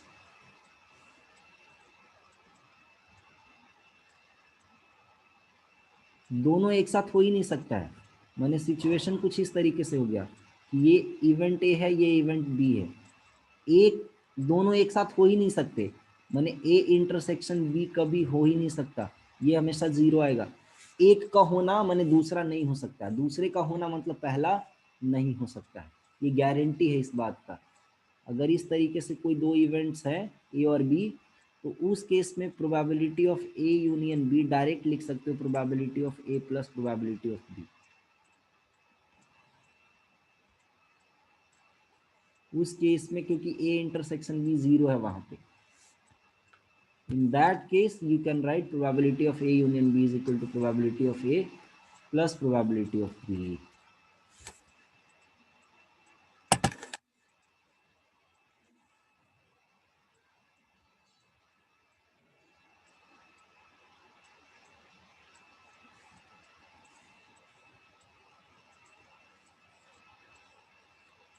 मान लो ये 2 इवेंट्स है और प्रोबेबिलिटी ऑफ एग्जैक्टली 1 पूछा, कुछ इलस्ट्रेट करता हूं, तो इसको बोलोगे probability of A not B plus probability of B not A. माने सिर्फ ए हो चलेगा या सिर्फ बी हो चलेगा, दोनों नहीं होना चाहिए। ठीक है, तो इसमें से क्या करना पड़ेगा, इसको लिखोगे probability of A minus probability of A intersection B, फिर लिखोगे probability of B minus probability of A intersection B. अभी जो हमने ऊपर फॉर्मूला पढ़ा था, तो ये लिख सकते हो probability of A plus probability of B minus 2 times probability of A intersection B. रट्टा नहीं मारना इसको, ऐसा नहीं कि सब बात रट्टा मारना, मैं कुछ कुछ इलस्ट्रेट कर रहा हूँ so that you get a concept, you get an understanding of the things. ठीक है, उसी तरीके से मान लो अगर कोई पूछ दिया नीदर ए नॉर बी,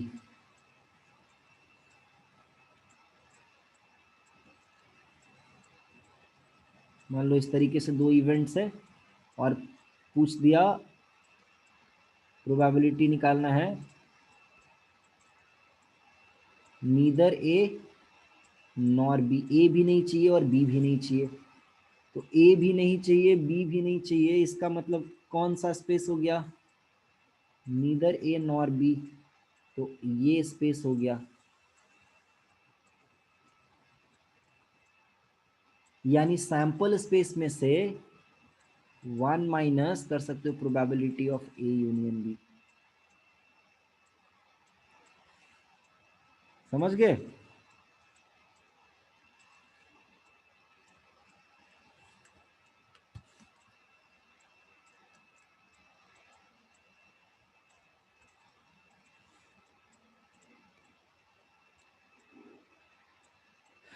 कुछ और बातें ध्यान में रखना। Probability of A union A dash A bar, ये हमेशा 1 होगा, क्योंकि ये पूरे सैंपल स्पेस, हमेशा ए यूनियन ए डैश जो है वो सैंपल स्पेस बन जाएगा, ये नंबर ऑफ सैंपल स्पेस के बराबर हो जाएगा, तो इसीलिए इसका प्रोबेबिलिटी हमेशा 1 के बराबर आएगा।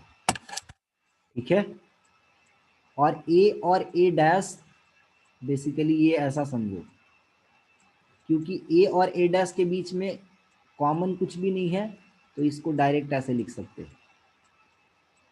डिसजॉइंट सेट्स के लिए या म्यूचुअली एक्सक्लूसिव के लिए मैंने क्या बताया यहाँ पे देखो, probability of A union B is equal to सीधा probability of A plus probability of B.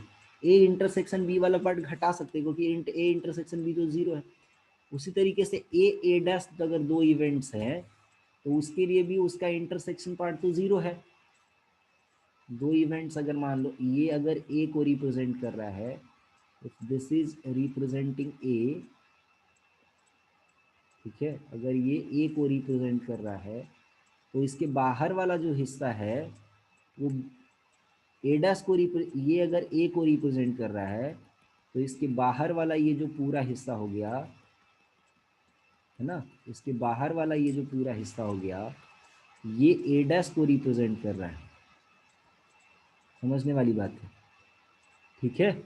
तो ए और ए डैश में कुछ भी कॉमन नहीं, हमेशा ए इंटरसेक्शन ए डैश ये 0 होगा, नंबर ऑफ ए इंटरसेक्शन या probability of A intersection A dash ये भी 0 होगा। तो ये सब कुछ बातें हैं, सिंपल बातें हैं, पर इसको ध्यान में रखना है हमको, ठीक है। अच्छा, वैसे ही अगर कोई पूछ दे यहाँ से ऐसे बोल सकते हो कि ए इंटरसेक्शन ए डैश ये इम्पॉसिबल इवेंट है, दोनों एक साथ नहीं एग्जिस्ट कर सकता, तो ये इम्पॉसिबल इवेंट हो गया, इस पूरे का कलेक्शन इम्पॉसिबल इवेंट है। और ए यूनियन अगर ए डैश बोल दिया जाए तो सैंपल स्पेस हो गया पूरा, तो ये श्योर इवेंट हो गया, इसका प्रोबेबिलिटी चूंकि 1 है तो इसको श्योर इवेंट बोलेंगे।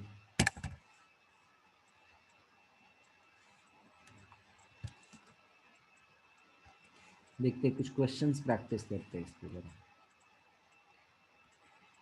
एक बॉक्स है और इस बॉक्स के अंदर 6 नेल्स हैं एंड 10 नट्स हैं, ठीक है।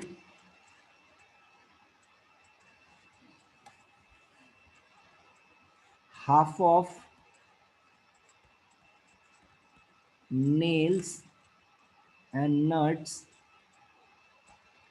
are rusted।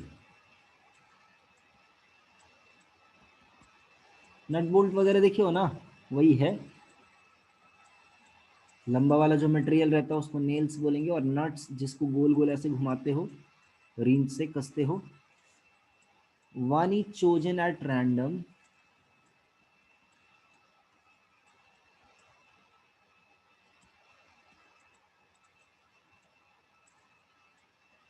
find probability of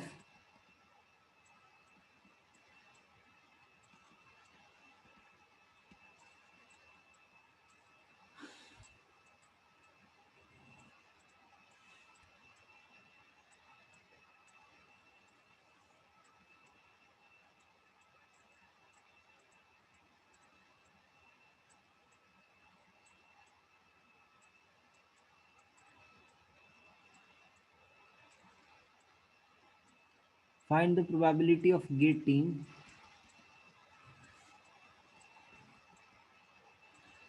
either a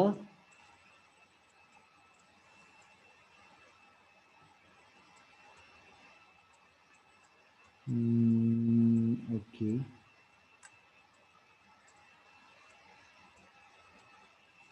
find the probability of getting a rusted item or a nil।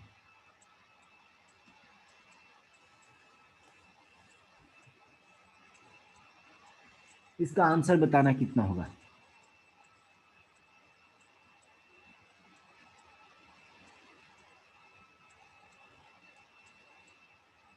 बताओ क्या आंसर होगा। या तो रस्टेड मटेरियल हाथ लगे या नट नेल हाथ लगना चाहिए। तो 3 रस्टेड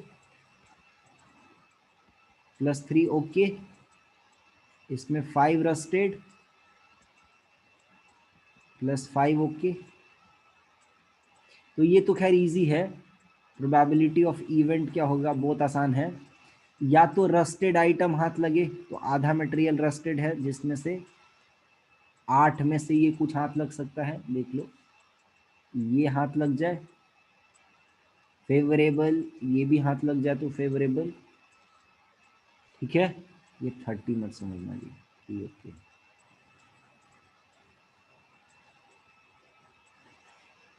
अच्छा, उसके बाद या तो रस्टेड आइटम हाथ लगे या फिर नेल हाथ लगना चाहिए। ओ, ओके नट्स हाथ नहीं लगना चाहिए। जो नट्स ठीक है कंडीशन में है वो हाथ नहीं लगना चाहिए, उसके अलावा सब ठीक है। माने कोई भी नेल्स हाथ लगे करेक्ट है। अगर नट्स हाथ लग रहा है तो वो रस्टेड होना चाहिए। ठीक है, ऐसा है। तो ये भी चलेगा, ये भी करेक्ट है, नेल्स हाथ लगना चाहिए। तो 5 + 3 8 + 3 ये 11 फेवर में है और टोटल है 16 मटेरियल। तो 11/16 हो गया आंसर। ये तो इजी सवाल था, बहुत ही आसान सवाल। ठीक है, एक दूसरा क्वेश्चन लेते हैं।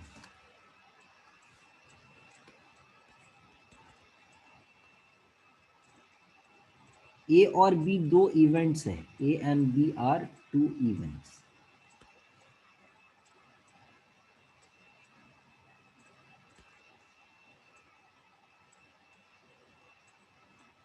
Probability of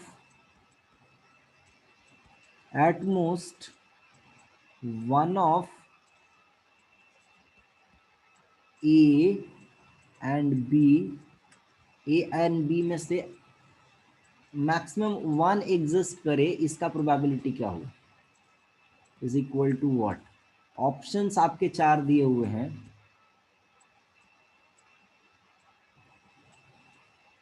पहला ऑप्शन है 1 minus probability of A intersection B. दूसरा ऑप्शन है probability of A dash plus probability of B dash minus probability of A dash intersection B dash. C option is probability of A dash minus probability of B dash plus probability of A union B -1. And D option is probability of A intersection B plus probability of A dash intersection B minus probability of A dash intersection B dash. Which of the following options is or true? Let's check it out.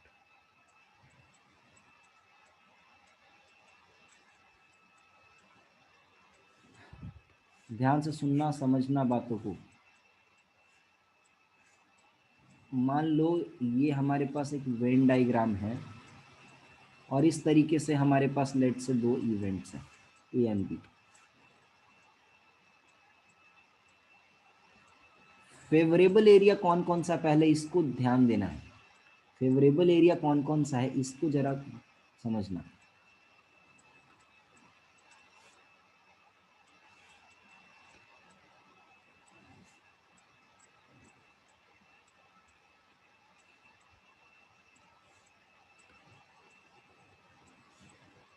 At most 1 of A and B should exist. माने A नहीं भी होगा, B नहीं भी होगा, तब भी वो करेक्ट है। ये एरिया भी इस इवेंट के अंदर आएगा, मतलब ये एरिया भी इस इवेंट के अंदर आएगा। दोनों में से मैक्सिमम एक एग्जिस्ट करना चाहिए। एक भी नहीं करे तब भी करेक्ट है।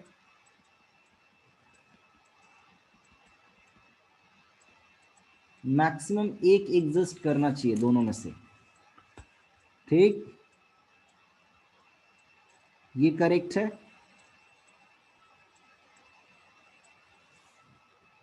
ये वाला एरिया भी फेवर में आएगा, करेक्ट है। इस वाले एरिया में सिर्फ एक ही एग्जिस्ट कर रहा है तो ये भी ठीक है, ये भी चलेगा, ये भी करेक्ट है। कहने का मतलब ये हुआ कि सिर्फ नंबर ऑफ सैंपल स्पेस में से अगर ए इंटरसेक्शन बी को निकाल दो तो बाकी सब करेक्ट है। अब इसको 4 ऑप्शन में देख दिया हुआ है, उसको जरा मैच करके देखो तो probability of sample space basically हो गया, this is nothing but probability of sample space, ठीक है। तो 1 में से पूरे सैंपल स्पेस का प्रोबेबिलिटी 1 हो गया, पूरे सैंपल स्पेस का प्रोबेबिलिटी 1 हो गया। अगर इस पोर्शन को निकाल दे 1 में से तो करेक्ट ही तो है, तो ये ऑप्शन ट्रू है। अच्छा देखो, ये मोर देन 1 करेक्ट टाइप का हो सकता है, इसलिए एक से ज़्यादा ऑप्शन भी ट्रू आ सकते हैं, तो ये ऑप्शन तो ट्रू हो गया पक्का पक्का। सेकेंड ऑप्शन को अगर हम जांच करें, ध्यान देना, अगर मान लो 2 इवेंट है इस तरीके से, तो ए डैश का मतलब हो गया इसके बाहर का हिस्सा पूरा, जिसमें ये समझ रहे, ए डैश का मतलब हो गया ए का बाहर का हिस्सा। अगर इसको हम थोड़ा सा ऐसे सोचे, एक सेकंड, इसको हम रिप्रेजेंट कर रहे हैं, इसको अगर 2 इवेंट है इस तरीके से ए और बी, लेट्स से ए और बी है, तो ए डैश का मतलब हो गया ए का बाहर का हिस्सा, यानी कि अच्छा इसको मैं रेड से मार्क कर रहा हूँ, ठीक है। तो ये एरिया हो गया, प्लस में ये एरिया भी इंक्लूडेड हो गया पूरा, ठीक है, ए को छोड़ के। फिर probability of B dash, probability of B dash का मतलब बी को छोड़ के बाकी सारा हिस्सा, तो ये हिस्सा आ गया और ये फिर से हिस्सा आ गया। तो ये हिस्सा जो है, ध्यान से देखो, ये दोबारा से काउंट हो गया, ये वाला पूरा हिस्सा ये दोबारा काउंट हो रहा है। अब इसको मैं माइनस कर रहा हूं, इसको मैं कैसे माइनस कर रहा हूं, तो ध्यान देना, बोल रहा है कि प्रोबेबिलिटी ऑफ ए डैश और बी डैश में जो इंटरसेक्शन पार्ट है, जो कॉमन पार्ट है, ए डैश और बी डैश में कॉमन पार्ट क्या होगा, माने ए को छोड़ के हिस्सा, ये पूरा आ गया ये सब, और फिर बी को छोड़ करके जो बाकी हिस्सा वो बी डैश हो गया, इसको छोड़ करके जो बाकी हिस्सा वो सब, तो इसमें यही ना कॉमन आएगा, ये वाला ए डैश में भी लाई कर रहा है और ये एरिया बी डैश में भी लाई कर रहा है। बात समझ रहे हो, देखना ध्यान से।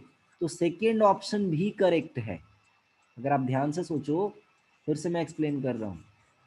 ए और बी अगर इस तरीके से 2 इवेंट्स हैं, तो ए को छोड़ के बाकी सारा हिस्सा, इसमें ये आ गया ये सब, फिर बी को छोड़ करके बाकी सारा हिस्सा, तो इसको मैं टिक लगा रहा हूँ, ये हिस्सा आ गया, बी को छोड़ करके सारा हिस्सा। तो ये वाला जो पोर्शन है, बेसिकली ये वाला जो पोर्शन है ए और बी के बाहर वाला जो पोर्शन, वो 2 बारी काउंट हो गया, एक्स्ट्रा काउंट हुआ, उसको एक बार घटाना पड़ेगा। तो घटाएं कैसे, तो इस वाले रीजन को ध्यान देना, इस वाले रीजन को हम, ये जो रीजन है हमारा, इसको मैं ए डैश इंटरसेक्शन बी डैश से रिप्रेजेंट कर सकता हूँ। ए डैश माने ए के बाहर का हिस्सा और बी डैश माने बी के बाहर का हिस्सा, दोनों में कॉमन क्या है, यही रीजन तो कॉमन हुआ ना। ये रीजन कॉमन नहीं है, क्यों, क्योंकि ये बी डैश में आएगा पर ए डैश में नहीं आएगा। बात समझ आ रही है, तो ये रीजन कॉमन है, इसको घटाना है, तो ये देखो यहाँ पे घटाया हुआ है, यानी ये ऑप्शन भी जो है वो ट्रू है, करेक्ट है, समझे, समझ लो आप बात को, ठीक है ना। तो यहाँ मैं हिंट के लिए खाली ये बता दे रहा हूं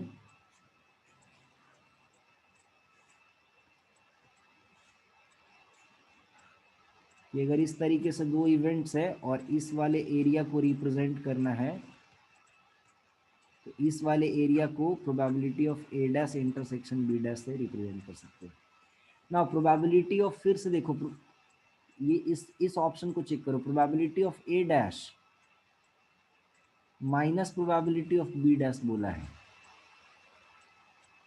ए डैश में से बी डैश का प्रोबेबिलिटी घटा, ए डैश माने क्या हो गया,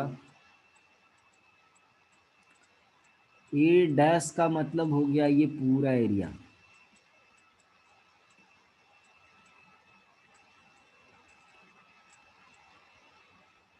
ठीक है, और उसमें से बी डैश का प्रोबेबिलिटी, अच्छा ये भी जाएगा, ठीक है। ए डैश का मतलब ये हुआ, अच्छा इसमें से बी डैश को माइनस करना है, बी डैश को माइनस करने का मतलब क्या हुआ, ध्यान देना, बी डैश वाला एरिया ये हुआ बेसिकली, ये एंड ये, इसको माइनस कर रहे हो, तो जब इसको माइनस कर रहे हो तो ये वाला एरिया माइनस हो गया, ध्यान देना।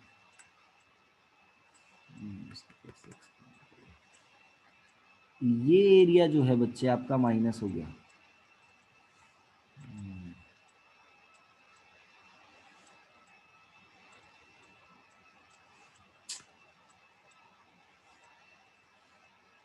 ये एरिया नलीफाई हो गया, ये वाला एरिया जो है ना वो नलीफाई हो गया बेसिकली, और ये वाला क्वांटिटी माइनस में आ गया।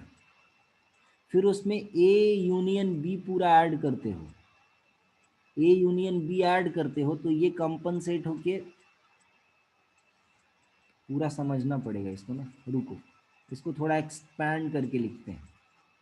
What is a dash basically, what is a dash, a dash is nothing but 1 minus probability of a.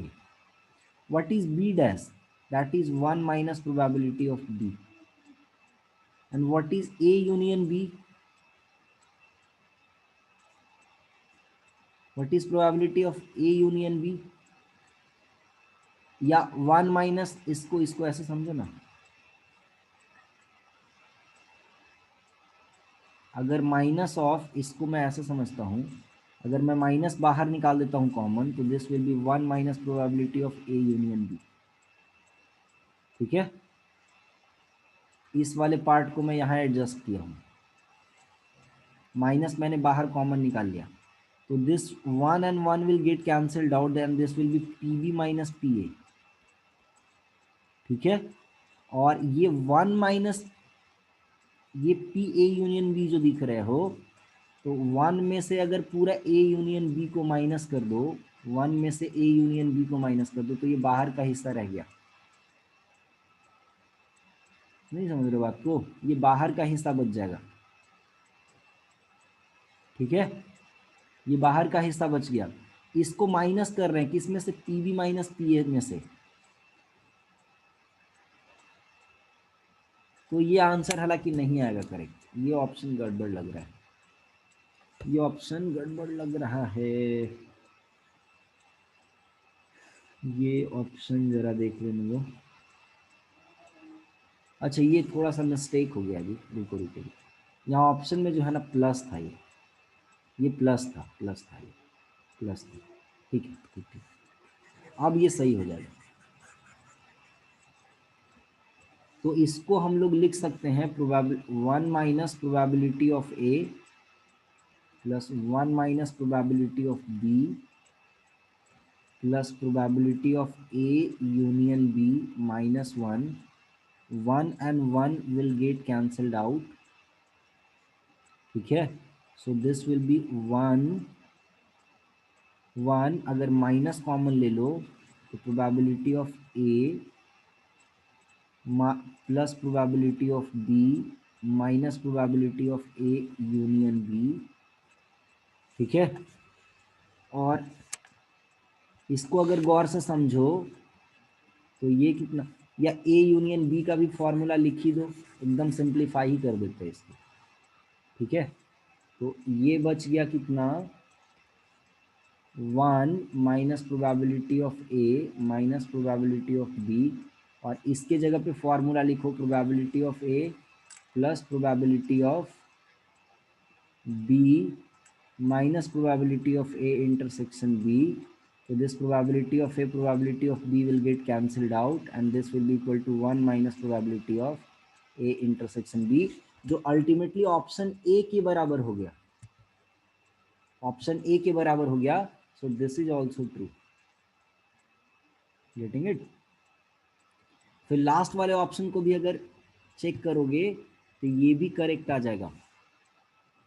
इसको जरा एनालाइज करो, या तो वेन डायग्राम से या नहीं तो ऐसे फॉर्मूला यूज करके। ए इंटरसेक्शन बी ये पार्ट हो गया, इसमें से ए डैश इंटरसेक्शन बी को घटाना है। ए माने बी, ओनली बी, इसको समझ सकते हो, only B not A, B not A, तो ये वाला पार्ट हो गया बेसिकली। और इसमें से आप घटा रहे हो ए डैश इंटरसेक्शन। फोर्थ ऑप्शन शायद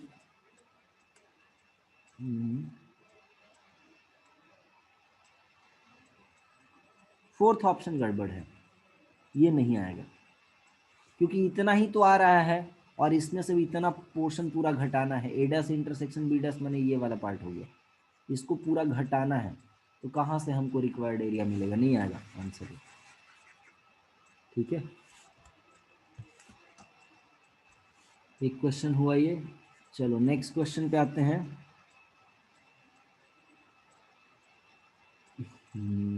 okay,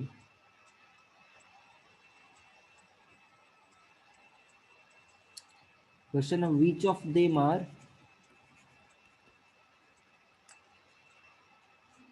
mutually exclusive?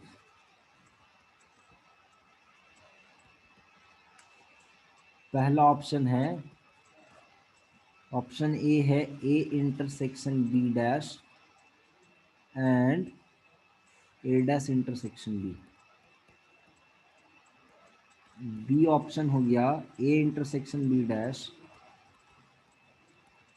And A dash intersection B dash. C option हो गया A and A dash intersection B, and D option is B and A dash intersection B। तो ये चार option है, जरा इसको check करते हैं।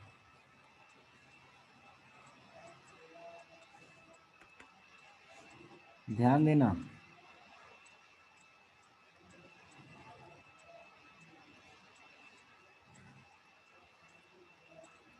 मैं A इंटरसेक्शन B डैश को रिप्रेजेंट कर रहा हूँ, A बट नॉट B, ये इस एरिया को रिप्रेजेंट करेगा।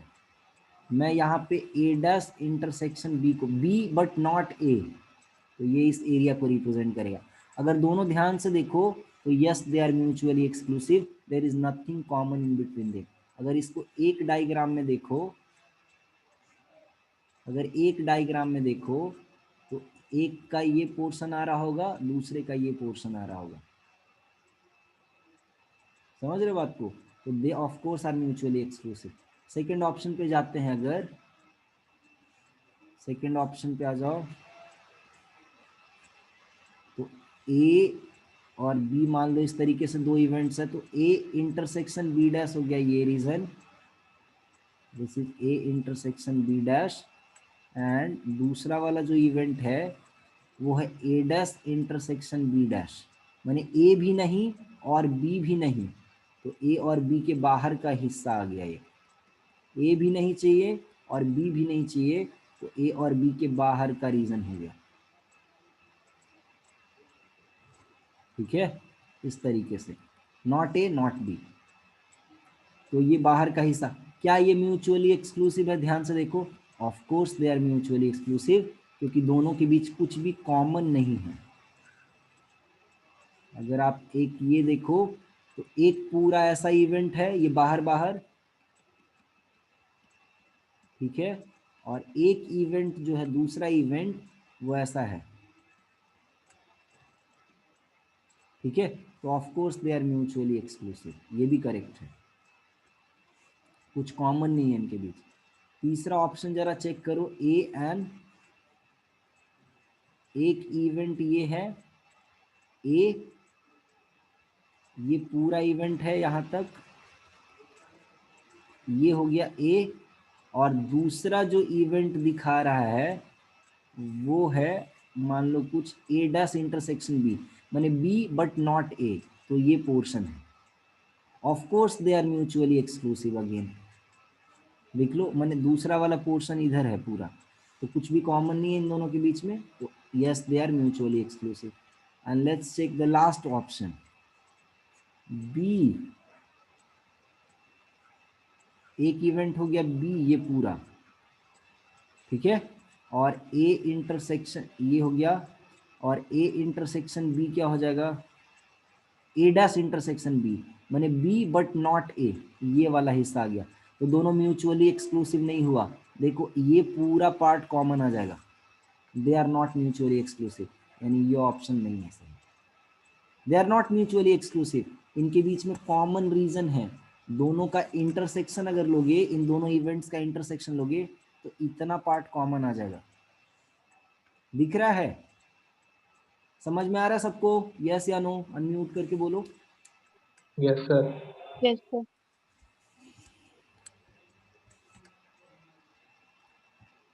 आज हम लोग इसी पे चर्चा करेंगे, एक दो क्वेश्चन और अगले क्लास में I will start conditional probability.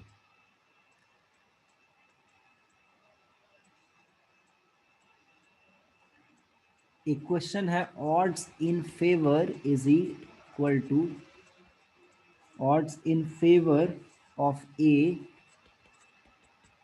is equal to 2/3, ठीक है, odds against A union B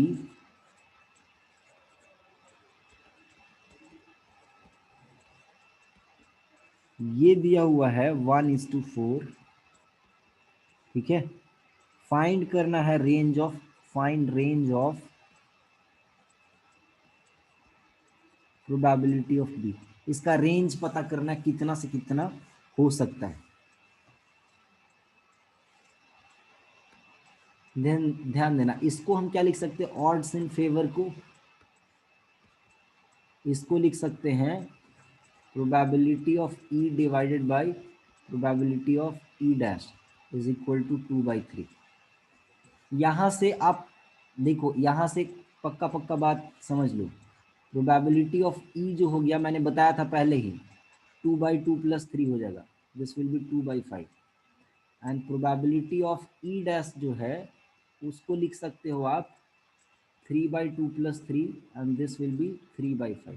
हालांकि इससे मतलब भी नहीं है, प्रोबेबिलिटी ऑफ ई से ही मतलब है, probability odds against A union B इतना दिया हुआ है, मतलब probability of A union B divided by probability of A union B का डैश जो है वो 1/4 दिया हुआ रहेगा। यहाँ से probability of A union B जो है इसके करस्पॉन्डिंग 1 है, तो ये 1 हो जाएगा डिवाइडेड बाय 1 + 4 हो जाएगा, दैट विल बी 1/5। स्टार्टिंग में ही आपको ये सिखा दिया चीज में, तो ये 1/5 के बराबर हो जाएगा probability of A union B. अब देखो मेरे पास सेट्स को ऐसे समझो, सेट थ्योरी को समझो, वेन डायग्राम बना दिया। अब मेरे पास प्रोबेबिलिटी ऑफ ए, दो इवेंट्स है, प्रोबेबिलिटी ऑफ, अच्छा ई लिख दिया मैं, ए वर्ड यूज करो, ई नहीं ए वर्ड यूज करो,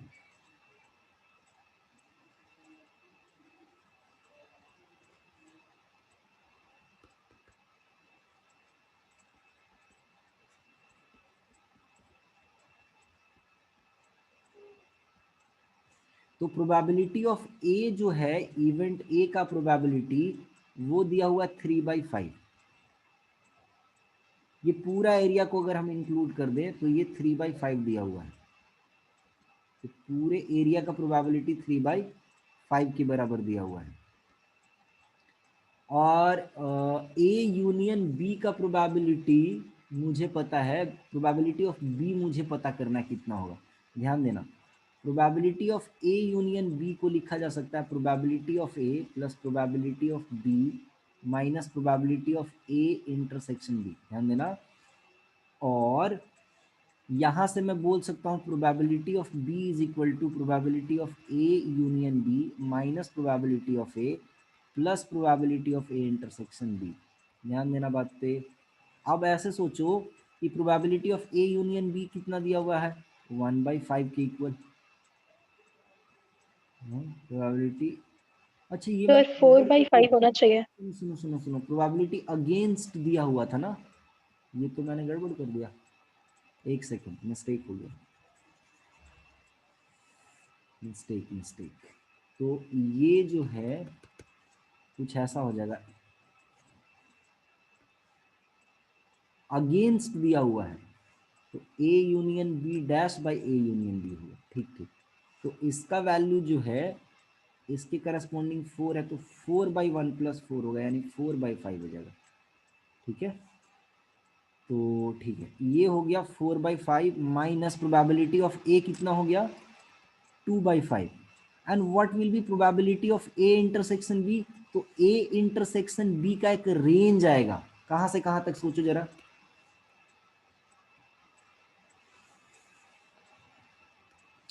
जरा probability of A intersection B के बारे में सोचो, मिनिमम कितना हो सकता है, अगर कोई आइडिया नहीं है तो 0, और मैक्सिमम कितना हो सकता है, तो मैक्सिमम हो सकता है minimum of A and B. भाई ए इंटरसेक्शन बी ए और बी को एक्सीड नहीं कर सकता है ना, नहीं बात समझ रहे हैं, जब भी होगा तो ए और बी में कॉमन रीजन ही होगा ना। मान लो ऐसा सोचो, आपके पास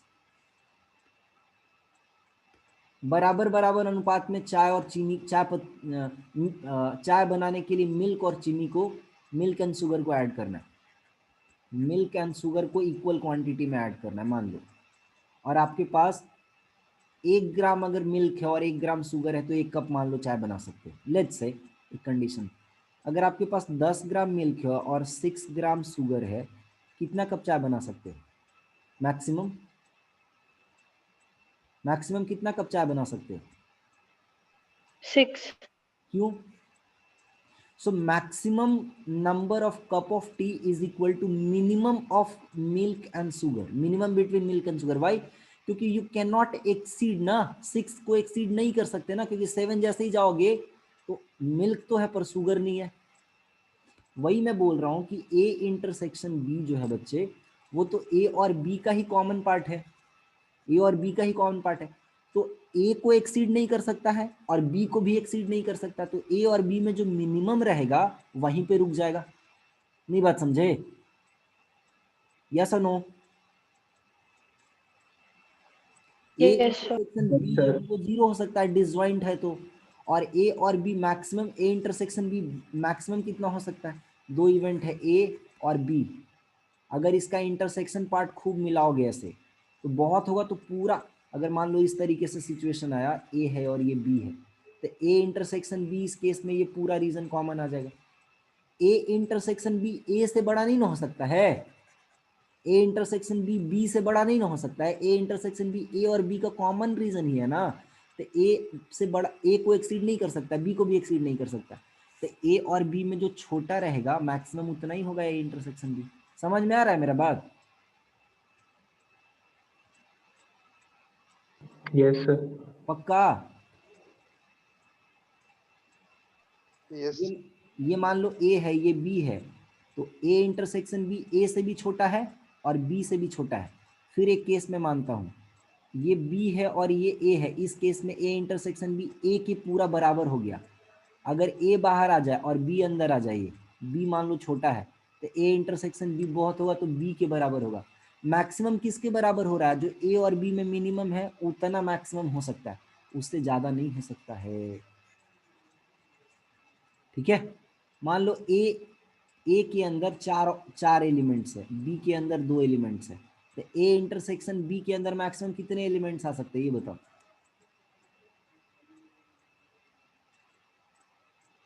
बोलो, सर 2। 2, इसको एक्सीड नहीं कर सकता है ना। अच्छा मिनिमम कितने एलिमेंट्स आ सकते हैं, तो हो सकता है कुछ भी कॉमन ना हो, आंसर इज 0, तो ये बात को बड़ा ध्यान में रखना जरूरी है। तो रेंज ऑफ बी इसीलिए पूछा गया है क्योंकि ए इंटरसेक्शन बी का यहाँ रेंज होगा, और रेंज क्या होगा ए इंटरसेक्शन बी का, इसका रेंज जो है वो कहां से कहां तक होगा, 0 से लेके minimum of A and B, तो बी के बारे में तो इंफॉर्मेशन नहीं है, तो 0 से 3/5 कर दो, बी के बारे में इंफॉर्मेशन नहीं है अभी फिलहाल, तो ए के बारे में इंफॉर्मेशन खाली यूज करो। तो 0 से 3/5 ये जा सकता है, ए इंटरसेक्शन बी। समझ रहे हो बात को? तो ये हो गया 2/5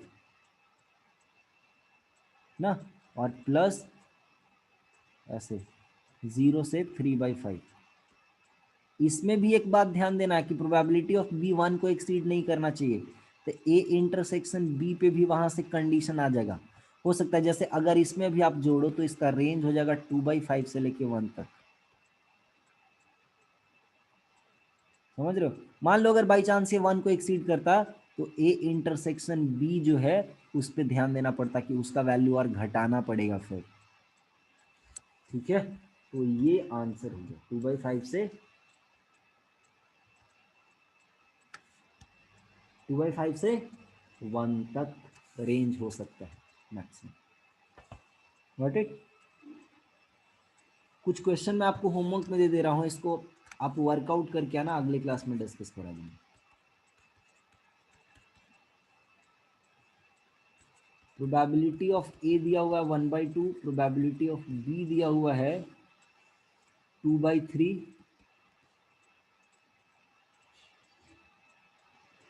कुछ ऑप्शंस है, चूज करना है कौन सा ऑप्शन करेक्ट है। 2/3 से लेके probability of A union B दिया हुआ है 1 के बीच। Second is probability of A intersection B dash दिया हुआ है less than equal to 1/3। Probability of A intersection B दिया हुआ है बिलोंग्स टू 1/6 से लेके 1/2 एंड डी ऑप्शन दिया हुआ है 1/6 से लेके probability of A intersection B हो सकता है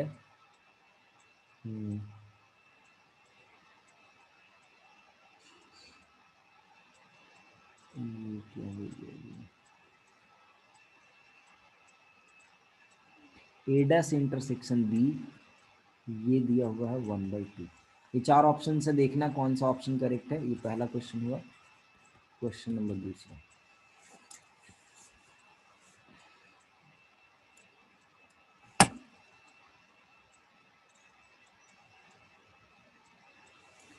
प्रोबेबिलिटी ऑफ ए दिया हुआ है 0.6, प्रोबेबिलिटी ऑफ बी दिया हुआ है 0.4, probability of another event C दिया हुआ है 0.5, probability of A union B दिया हुआ है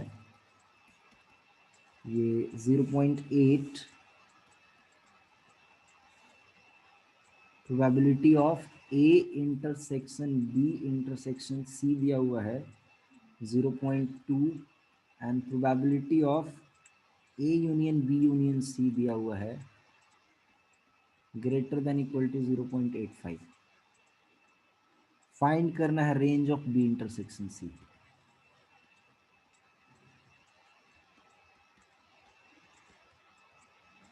ये बहुत अच्छा क्वेश्चन है, थोड़ा मेहनत करना पड़ेगा इसमें। तो ये 2 क्वेश्चन है आपके होमवर्क के लिए, आप इसको करके आना। Then in next class we will get on to conditional probabilities. See you all in next class.